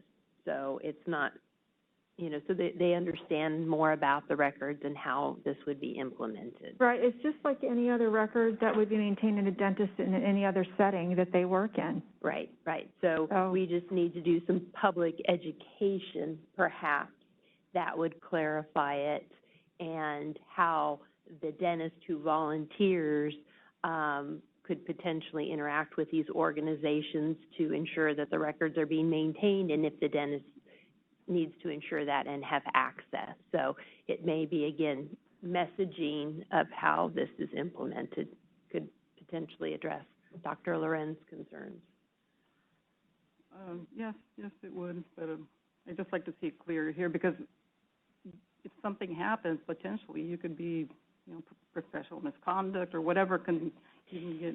And correct me if I'm wrong, Christy, we're having to navigate federal guidelines too with this. Yeah, this is a because requirement under federal law in the section that's cited there, 42 USC 300AA./25. So we don't have as much flexibility perhaps as we would want to maybe modify the narrative or the wording.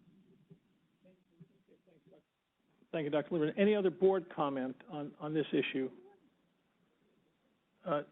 I'll get her. Okay. Is that Dr. Thacker?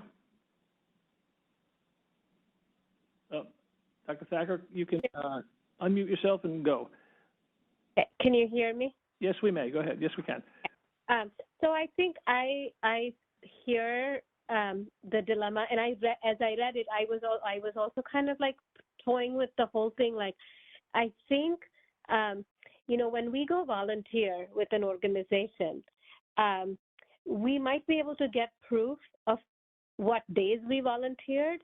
That organization is keeping track of vaccine, but they might not even be able to say how many people we vaccinated, which lot number was given by me to whom. Some of those things are hard to get, and the best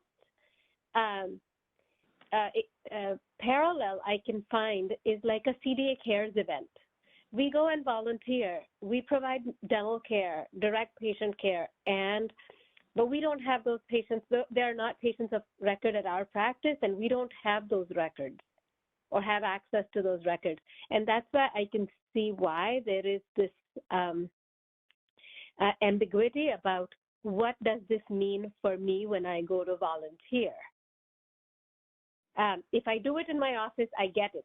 We have to keep the records, and that's why I think there is a need for a little more clarity in what happens. Ms. Shields? So Dr. Thacker, this is a federal requirement that it be maintained and readily retrievable. So every healthcare provider is subject to this, not just the dentist. So if you provided it at a healthcare facility, that healthcare facility would have to comply with it. If you provided it at a volunteer organization, they're a healthcare provider, they're subject to HIPAA. They have to provide it. They have to comply with this section. So I think that what we were trying to do was make sure we had a universal standard that no matter what setting you were in, you complied with it. And the requirement is that it just be readily retrievable, which in most cases, as you know, is an electronic record. So that's the way all agencies, healthcare organizations maintain their records. So what we're saying is we want it readily retrievable so we can verify that it was complied with, but we're assuming that they're going to comply with federal law because that's what they all have to do to meet and provide vaccine administration. So I understand the anxiety around the issue, but I think that the statute that we're referring to is the standard for record keeping on vaccine administration for everybody, not just dentists that administer vaccine. So I think what we're saying is you just need to comply with the same standard that other healthcare practitioners have to comply with and healthcare facilities have to comply with in administering vaccine, because federal law controls in this area. We do not. But the board can't put in its regulation that those facilities have to comply with your reg because you don't have jurisdiction over those entities. So I tried to kind of give a standard that would allow the dentist to do the administration in compliance with federal law, but also address the fact that it has to be available and it has to be maintained. Somehow it has to be maintained, and we have to have access to it so we can confirm that it was maintained. And that's the responsibility of the dentist. But again, those are things we would assume the dentist would work out with whoever they're providing vaccine administration for, to confirm that they're complying with federal law and maintaining this information before they would sign up and work with them. But I think that I understand the issue, but I hope that brings a little more clarity to why it's written the way it's written. Okay. Do you have any further questions on that? Don't look at me. I don't have questions on it. I understand it. Ms. Pacheco and then Ms. Loggy. Just for clarification purposes, so then letter E, the immunization registry. Yes. Do they not have to put that information in the, not necessarily the dentist, but the organization? Yeah. So and so that's the California Department of Public Health requires the dentist to sign up and register to administer a vaccine, and that's a California requirement, and it is an implementation of federal law, but California Department of Public Health is the agency responsible for determining how we administer vaccine in California. So this is their requirement, and that's in the statute that we have to actually write it that way, because that is in fact how the California Department of Public Health allows a healthcare practitioner to administer a vaccine. They have to sign up with through this portal. They have to create a username and password and provide the information that's required here. So it is a requirement. If you go on their website now, they should have it up for dentists, but there's definitely, when I was looking through the development of this regulation, there's already a portal for pharmacists who have the same requirements that you would have in this regulation, and they have to sign up, create the account, provide the information. Mm-hmm. So there's really no alternative in that regard, because we are not in control of those standards, and the statute says we have to follow the Department of Public Health registry requirements. So. Thank you. Ms. Olagi? So the foundation I just want to give it as an example. There is a foundation that I actively volunteer for, and dentists and hygienists do come and provide dentistry. And we are required as a foundation, if the dentist does request on such and such date the care that they provided for the patients, we do need to provide those records depending on what the situation is. But that's just my experience in working in donated dentistry and for a foundation of when a licensed individual does request it. We are required to keep record keeping. That makes sense. Yeah. So, Dr. Yu, Ms. Loggy, you're finished? Yeah, okay, just Dr. want to share my experience also as a licensed acupuncturist. We do a lot of volunteer work, and we do want to keep all the record, even though it's volunteer work. Okay, we always do that. Yeah. Thank you. So let me see if I understand this, because I'm getting confused a little bit, and that's fine. What I'm hearing and what I'm beginning to understand a little better now is that what we are doing is essentially parroting federal standards and making them California standards so that we are compliant with the federal standards. And a healthcare provider is not necessarily a person; it could be an organization who has to keep all of these records. Is that correct? Am I getting that right? We're because our jurisdiction is only over the dentist part. We need to make sure the dentist requires that in order to fulfill this requirement. So, in order to make sure that our healthcare provider, the dentist, is actually meeting the standards, we have to write the regulations specific to our licensees. Understandable. The rest of the healthcare network and organizations, they're subject to California Department of Public Health and other licensing agencies' requirements, which are also subject to the federal requirements. So what we're trying to do here is just mirror the process as it applies to our licensee, so that we're sure that we're in compliance with California and federal, state, and federal record-keeping requirements, and The training piece is a California requirement. That is something that's open to your jurisdiction and your decision discretion. We followed what California State Board of Pharmacy did for its licensees. They have a 1-year training requirement, but everything else is the same. In parallel is what you're saying? Yes. Okay, okay. I'm good with that. Okay. Is there any other discussion on the recommendation to the board on the comments, the 3 comments? If not, do we see any amendments? If we see none, then we need a motion to accept the staff recommendation to reject all 3 comments. If I'm getting that right, Mr. Brueggemann, that's what you're asking for. Yeah, that would be motion A. That would be if you look on page 83. Yes. Page 83. Motion A, yes, that's correct. So we're looking for that. If someone is interested in making that motion, if not, I can do that. I'm sorry. Oh, Dr. Morrow, go ahead, sir. I so move that we accept motion A, direct staff to proceed as recommended to reject the comments as specified and provide their responses to the comments as indicated in the staff recommended responses. Okay. Do we have a second? I second that. Who's speaking? Ms. Forge. Okay, Dr. Forge, I'm sorry. All right, Dr. Forge has seconded it. Very good. Thank you. Is there any further board discussion on the motion as it's before you? Is there any public opinion from the 2 people who are here in the room? Seeing none. Is there any public opinion for those participating by WebEx? Would the DCA moderator please open up the microphones for comments from the public on the WebEx? This is the moderator, and at the direction of the board, I have opened up the Q&A feature for public comment. Members of the public, if you would like to make a comment on this item, please click the Q&A icon located at the bottom right-hand corner of your WebEx screen, or use the raise hand function. I'll pause a moment to allow the public time to access the Q&A feature and submit their requests.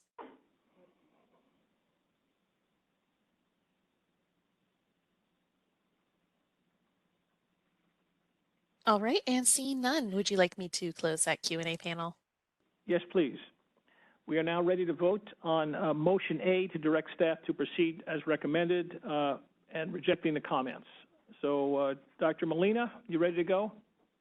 I'm ready. Please do. Dr. Chen. This is Chan. The spirit is laudable, but the execution is complicated. Aye. Okay. Is that an editorial comment? Thank you. Okay. Yes. Besenfeld. I can't beat Dr. Chan. The answer is aye.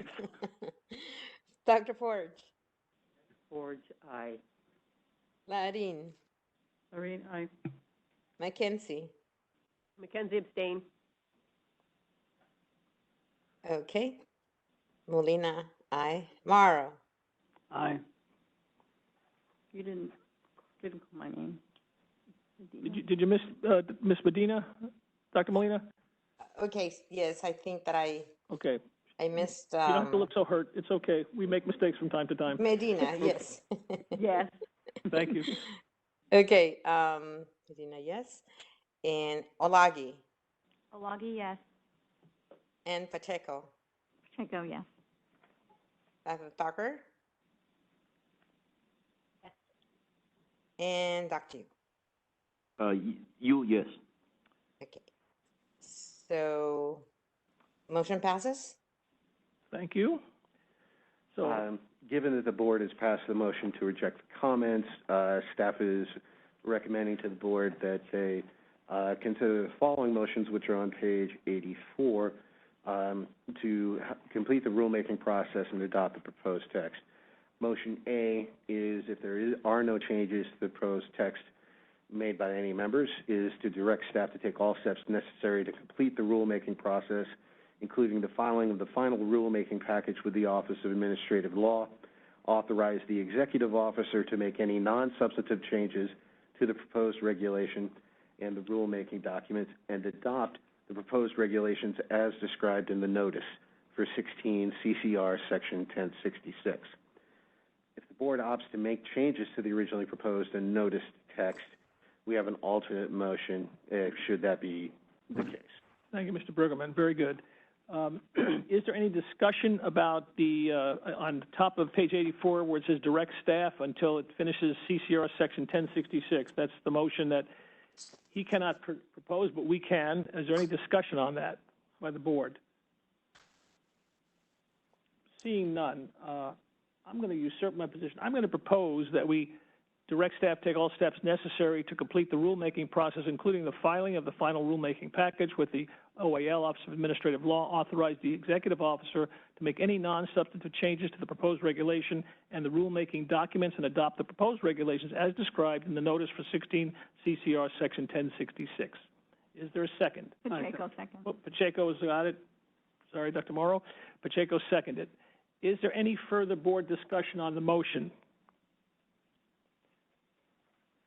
Is there any in-person public comment on site? DCA moderator, if you'll be willing to facilitate the microphones for people participating via WebEx, that would be great.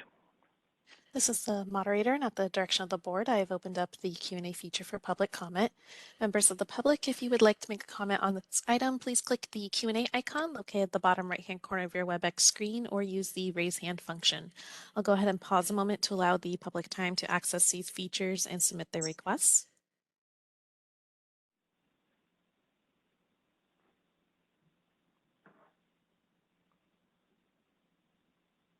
All right, and seeing none, would you like me to close that Q&A panel?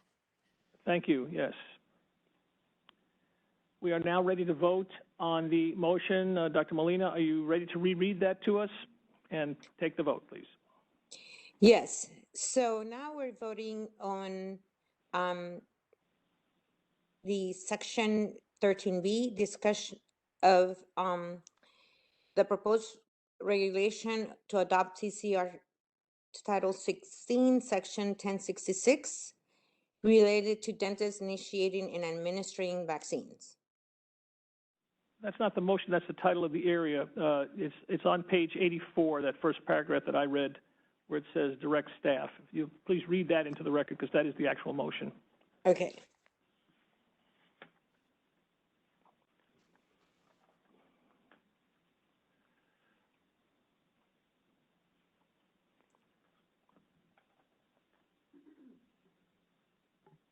Do you have that, Dr. Molina?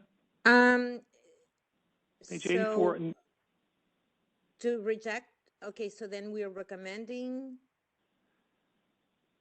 I can read it back just to make it a little more efficient right here.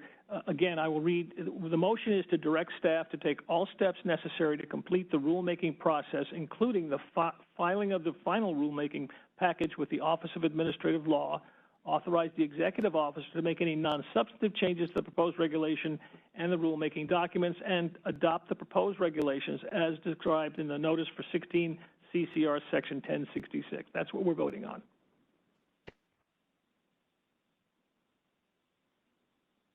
Okay, we're ready to vote then? We are, ma'am. Just call the roll. Okay. Okay. Chen? Chan, aye.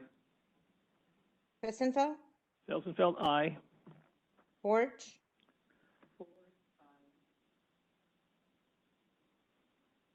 Dr. Forge?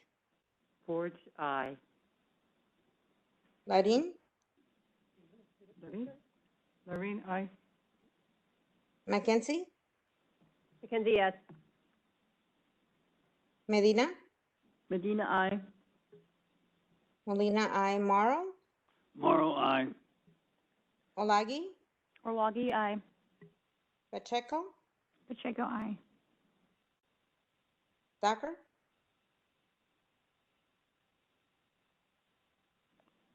Dr. Thacker? Aye. And you?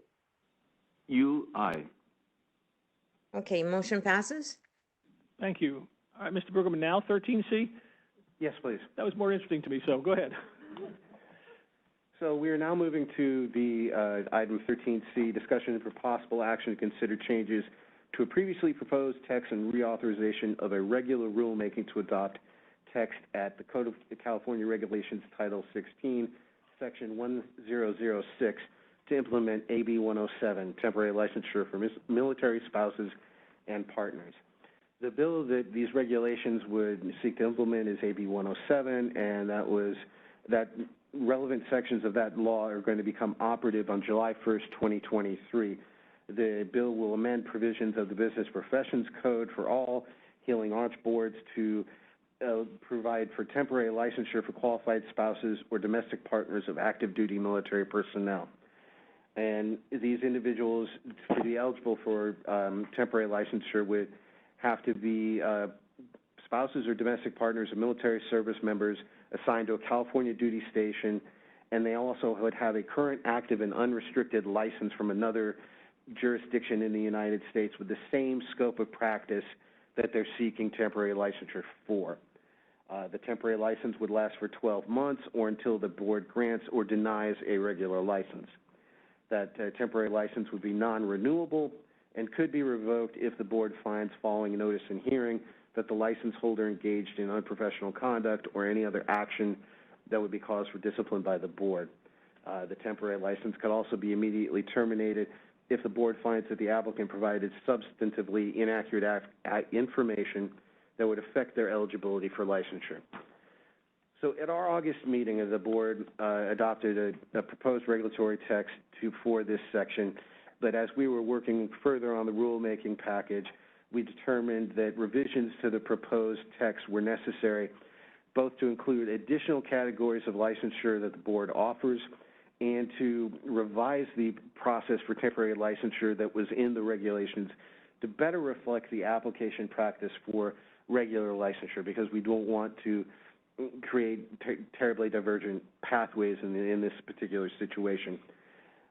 Originally, as the regulations were originally drafted, the text would have required applicants to submit all of the necessary information for eligibility at the same time, including evidence that they'd successfully completed the law and ethics examination if they're going to stand for dental licensure.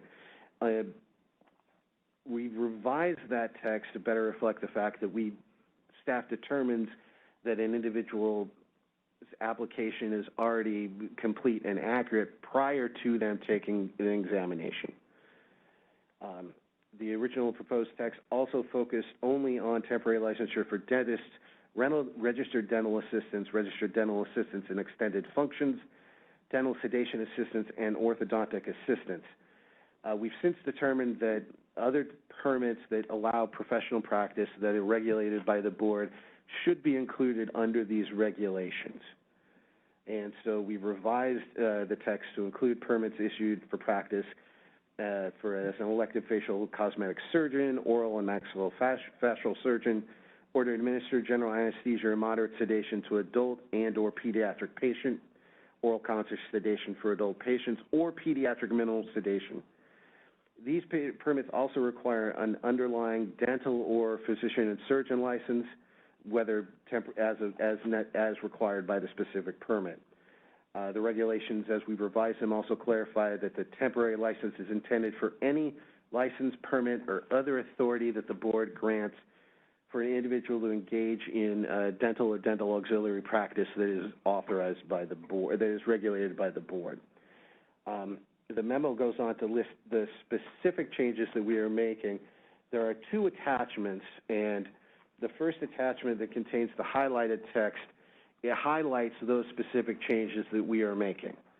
The second attachment essentially is with the clean regulatory text that we are asking the board to approve at this time.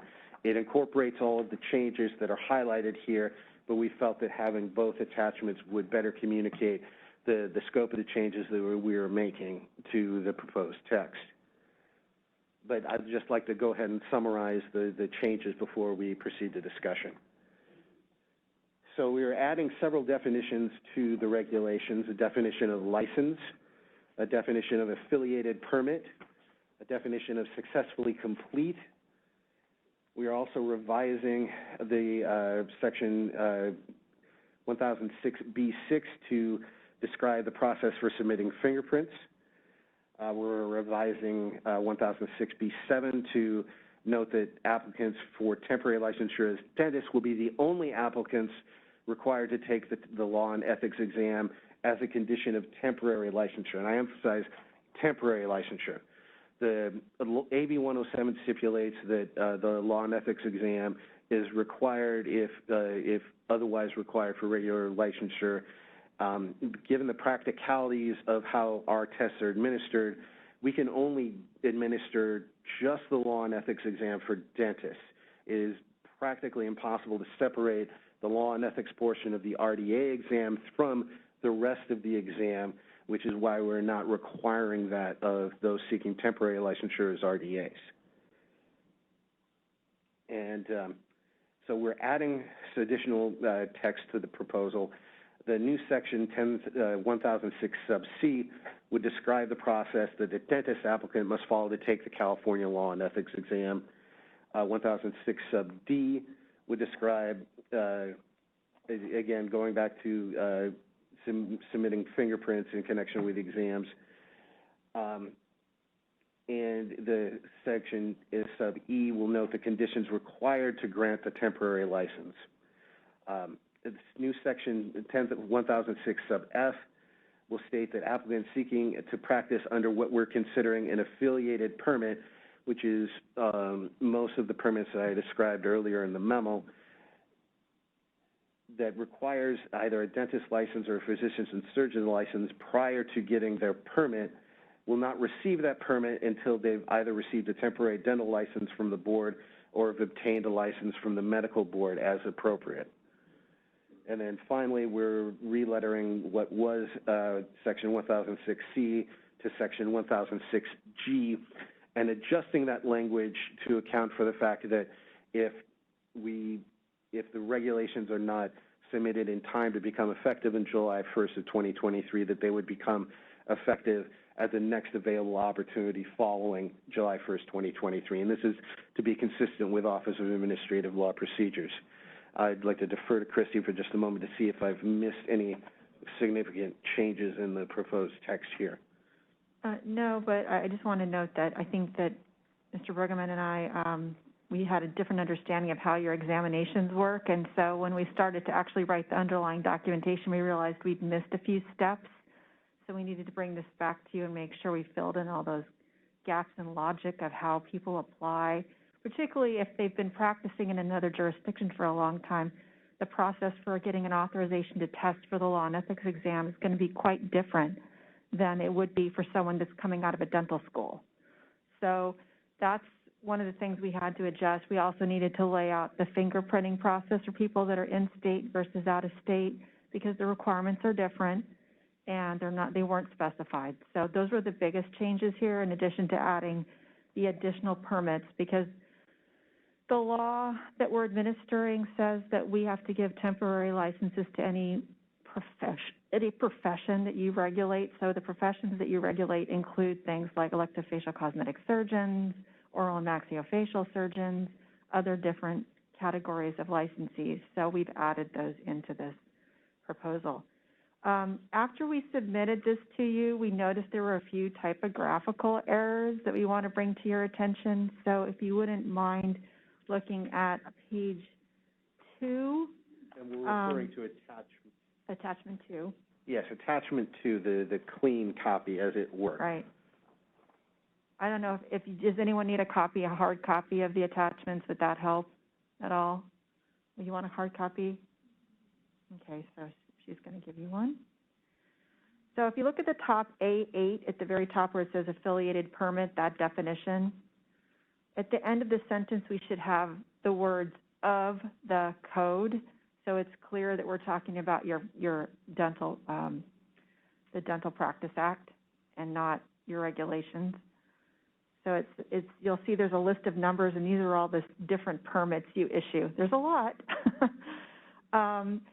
And it should say 1647.31, and then insert the words of the code.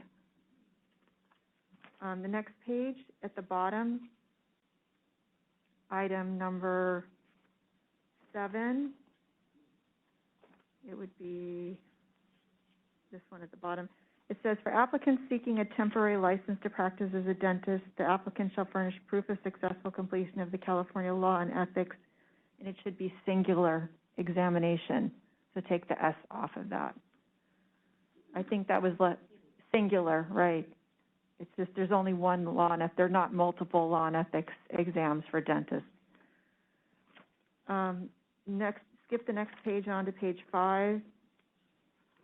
If you look at the bottom F1, again, we were missing the words of the code because there's a list of sections of the Practice Act that it's not tied to any particular law. And so we need to make sure it says of the code there so it's clear that it's from the Practice Act.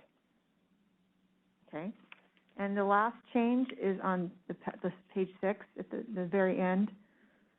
You'll see that there's a number 2 that says have a current active and unrestricted license as a physician and surgeon from the Medical Board of California. That sentence, the next sentence should be a separate paragraph because it covers both dentists and physicians and surgeons that have that underlying license. They have to have that first, then they can have the other affiliated permits, but they have to first qualify as a dentist or a physician in order to qualify for those permits. Does that make sense? So it should be a number 3 right there. So it's 1, 2, 3. Did I miss something? On that, whether or not to characterize this as a paragraph 3, if you look at page 5, so this is pertaining to subsection F, and which establishes if the applicant is seeking a temporary license from the board to practice under an affiliated permit, the applicant also shall 1 or 2. Mm-hmm. So because that suggests there's only going to be 2 items listed as paragraphs, I'm wondering if that should be a G. Yes. Okay. Yeah, you're right. I would make that a G then. Yeah, that makes sense. And then G becomes H. Okay. Sorry about that. Oh, don't be sorry. That's fine. Thank you. That's why we pay you the big bucks.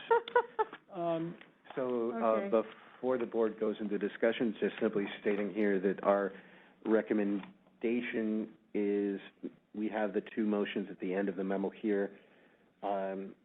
If the board does not have any suggested changes for the proposed regulatory text, we have the motion to rescind the board's prior motion and approve the proposed revised text, et cetera, et cetera. And then if there are further changes, we have an alternate motion at the very end of the memo to cover that possibility.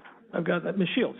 So I would suggest 2 motions. The first motion would be to, if you have any edits besides the ones, but the ones I suggested I would recommend you do, those non-substantive technical edits, I would do that as a separate motion. Then I would do a second motion that says you approve the text with the changes that you made at this meeting.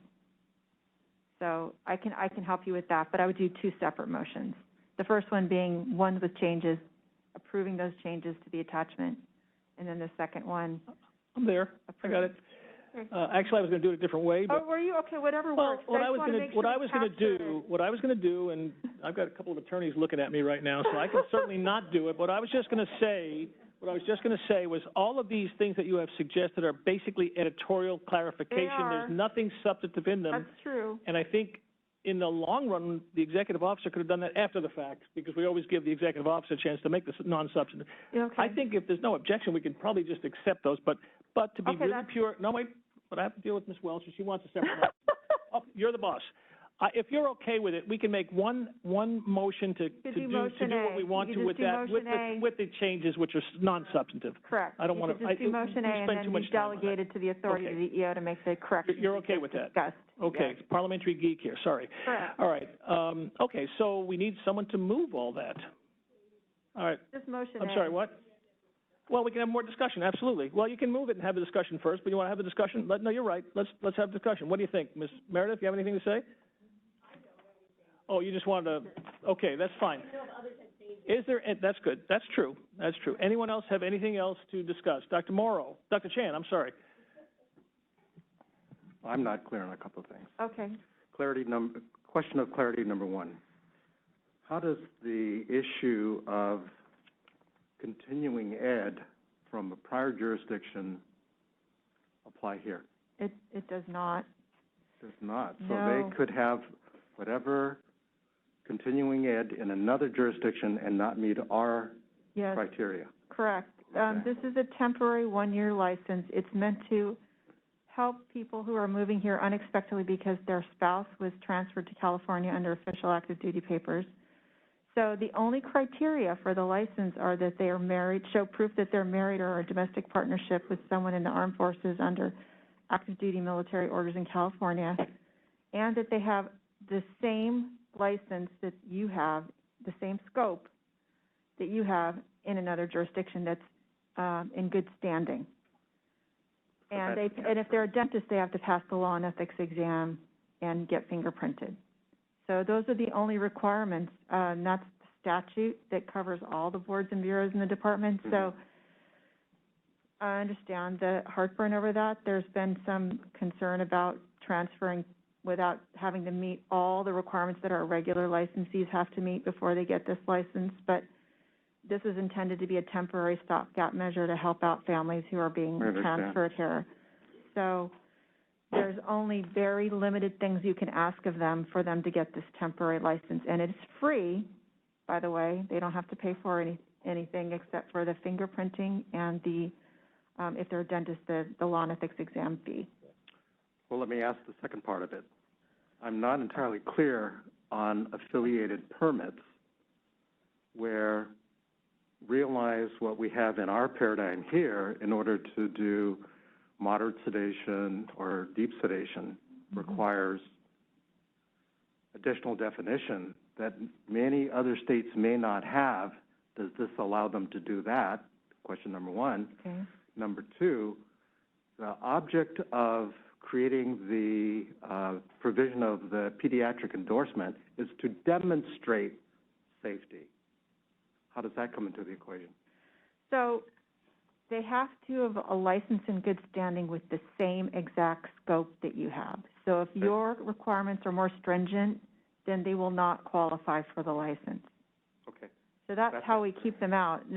There's two ways they can't make it. One is they don't show proof that they're and they're married and all that, but also they don't have a license in good standing, meaning no discipline, no grounds for discipline in this state, no grounds for discipline in any of their other jurisdictions, and they have to, have the same exact scope of practice that you have. So if it's not matching up, then they won't qualify for the license, and they'll have to only qualify if they go through the usual licensure process.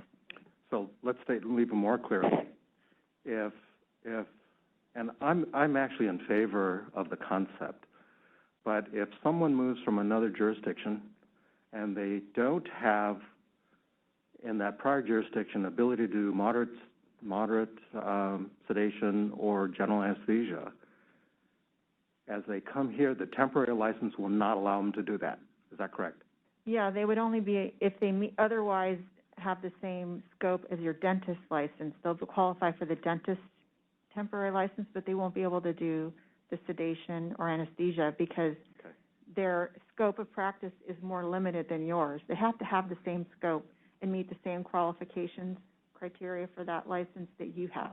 And again, our licenses are different, so we may not have a lot of people that qualify for these permits because you may be ahead of other jurisdictions in that regard. So there's a lot of boards that are in similar situations, and so that's, I think, how the legislature was trying to balance the fact that you're letting them in the door more quickly without meeting as many requirements as your usual licensees have to meet by saying, well, I'd have to have a clean, very clean licensee with no issues, no pending investigations, no discipline, no grounds for disqualification under our law.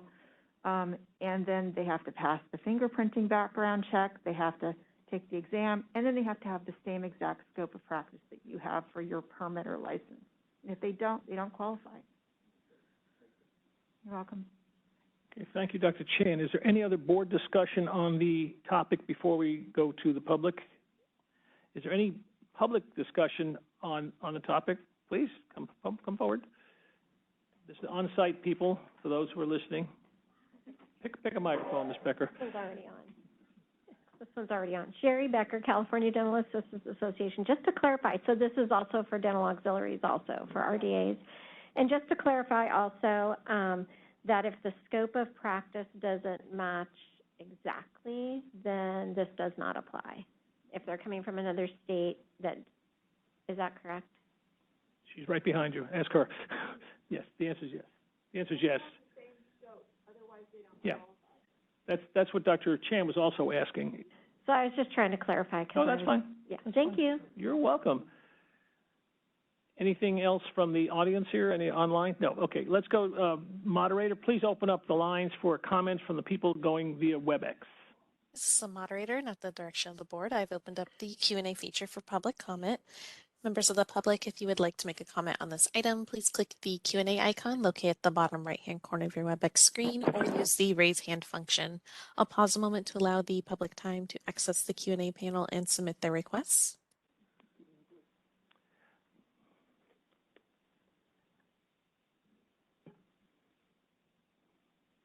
All right, and seeing none, would you like me to close that Q&A panel? Yes, please. We need a motion. Who's up for reading a motion? I can do it again if someone else doesn't want to do it. And it would be your motion A, correct? What's that? Motion A, which is to accept with delegation to the executive officer for non-substantive changes. That's number A. Yes. Yes, ma'am. All right. Anybody want to move it? I will. Okay, I'm going to move that we rescind the board's prior August 25th, 2022 motion and approve the proposed revised regulatory text with the non-substantive edits in section 1006 and attachment 2 and submit the text to the Director of the Consumer Affairs and the Business Consumer Services and Housing Agency for review, and if no adverse comments are received, authorize the executive officer to take all steps necessary to initiate the rulemaking process, make any non-substantive changes to the text and the package, and set the matter for a hearing if requested. If after the 45-day public comment period no adverse comments are received and no public hearing is requested, authorize the executive officer to take all steps necessary to complete the rulemaking and adopt the proposed regulations as described in the text notice for 16 CCR section 1006. Do we have a second? I can second. All right. And who are you? Mackenzie, second. Thank you. Dr. Molina can't see you. Okay. All right. Ms. Welch. Can we just make sure that the non-substantive edits you noted that the executive officer can make pursuant to this motion are the non-substantive edits made at this meeting? Put that back down. It says make any non-substantive changes. I would like to keep it that way because then it leaves us some room in case further changes need to be made. Right, but he said make any non-substantive changes to the text with the non-substantive edits. So, and the package. They're making. There's a text in the package. It's either redundant or he's trying to refer to the non-substantive edits we made today, in addition to any other non-substantive changes later. Could I take a stab at that? Because I made that. What I was saying is basically to rescind the motion, adopt the regulatory package as edited with the non-substantive changes, and then in the future, the executive officer can make any additional ones that are necessary. Does that answer your question? Would it be easier for me to take that out completely and let her make them after the fact, is the question. I'd like them in there because I think it's appropriate. Oh, okay. So, I mean,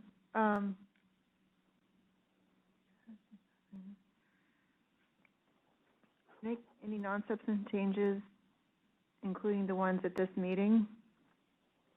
Or just at the very beginning, rescind the board's prior August 25, 2022 motion and approve the proposed revised regulatory text, including the non-substantive edits made today. That's what I said, though. That's what I did say, with the non-substantive changes. I did say that. Right, but you had that after any non-substantive changes to the text. That's what I had, and then included with the non-substantive edits. That's not I just want to make sure that that's up. Let's clean this up. I just said accept the revised text. Yes. Basically, That's what fine. Ms. Shields was saying, and then in the future, others can come based on non-substantive. Are we okay here? Yes. Okay. Yeah. So that's the motion. All right. Any board discussion on the motion still? Seeing none, is there any public? Yes. All right. Do you have any on-site public comments on the motion? Seeing none. For those on WebEx, with the DCA moderator, please facilitate the comments from the public on WebEx. This is the moderator, and at the direction of the board, I've opened up the Q&A feature for public comment. Members of the public, if you would like to make a comment on this item, please click the Q&A icon located at the bottom right-hand corner of your WebEx screen or use the raise hand function. I'll go ahead and pause a moment to allow the public time to access the Q&A panel and submit their requests.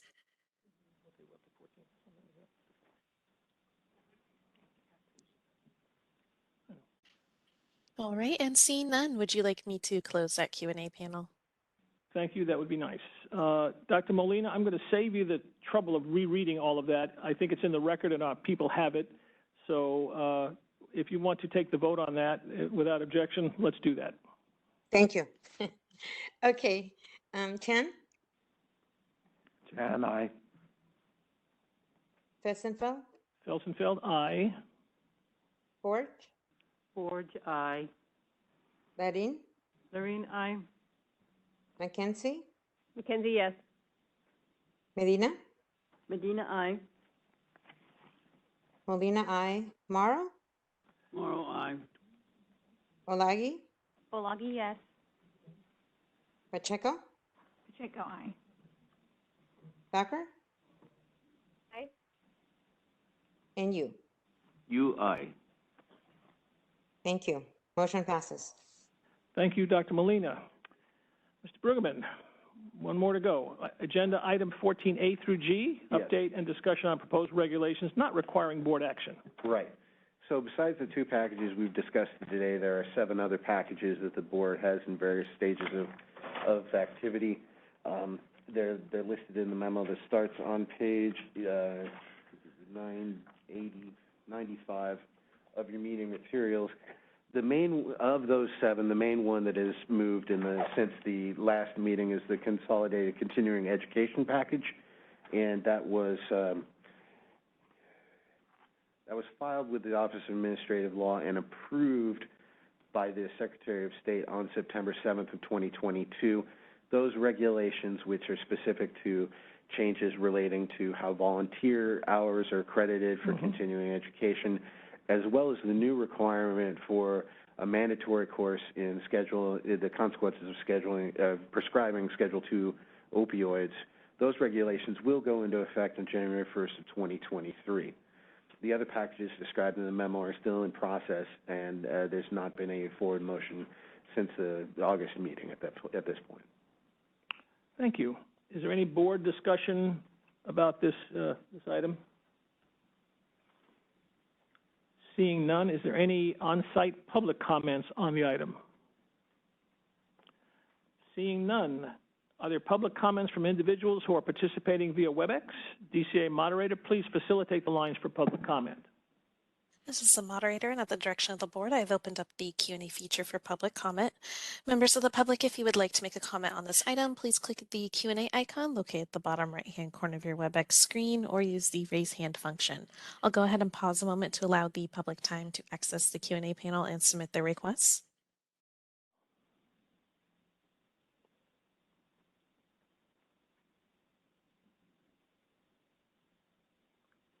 All right, and seeing none, would you like me to close the Q&A panel? Yes, thank you. Mr. Brueggemann, Ms. Shields, thank you. We're done. I have an announcement to make before we adjourn. Thank you all. I have the following announcement to make in accordance with Government Code Section 11126.3 Subdivision D. In addition to the items on the agenda to be discussed during closed session, the board also will be discussing in closed session pending litigation regarding EEOC charge number 555-2021-00227. This now concludes the open session portion of this meeting on Thursday, November 17th, 2022. Our open session is recessed until Friday morning at 9 a.m. tomorrow, the 18th of November. The board will now convene in closed session. At the conclusion of the closed session will be adjourned.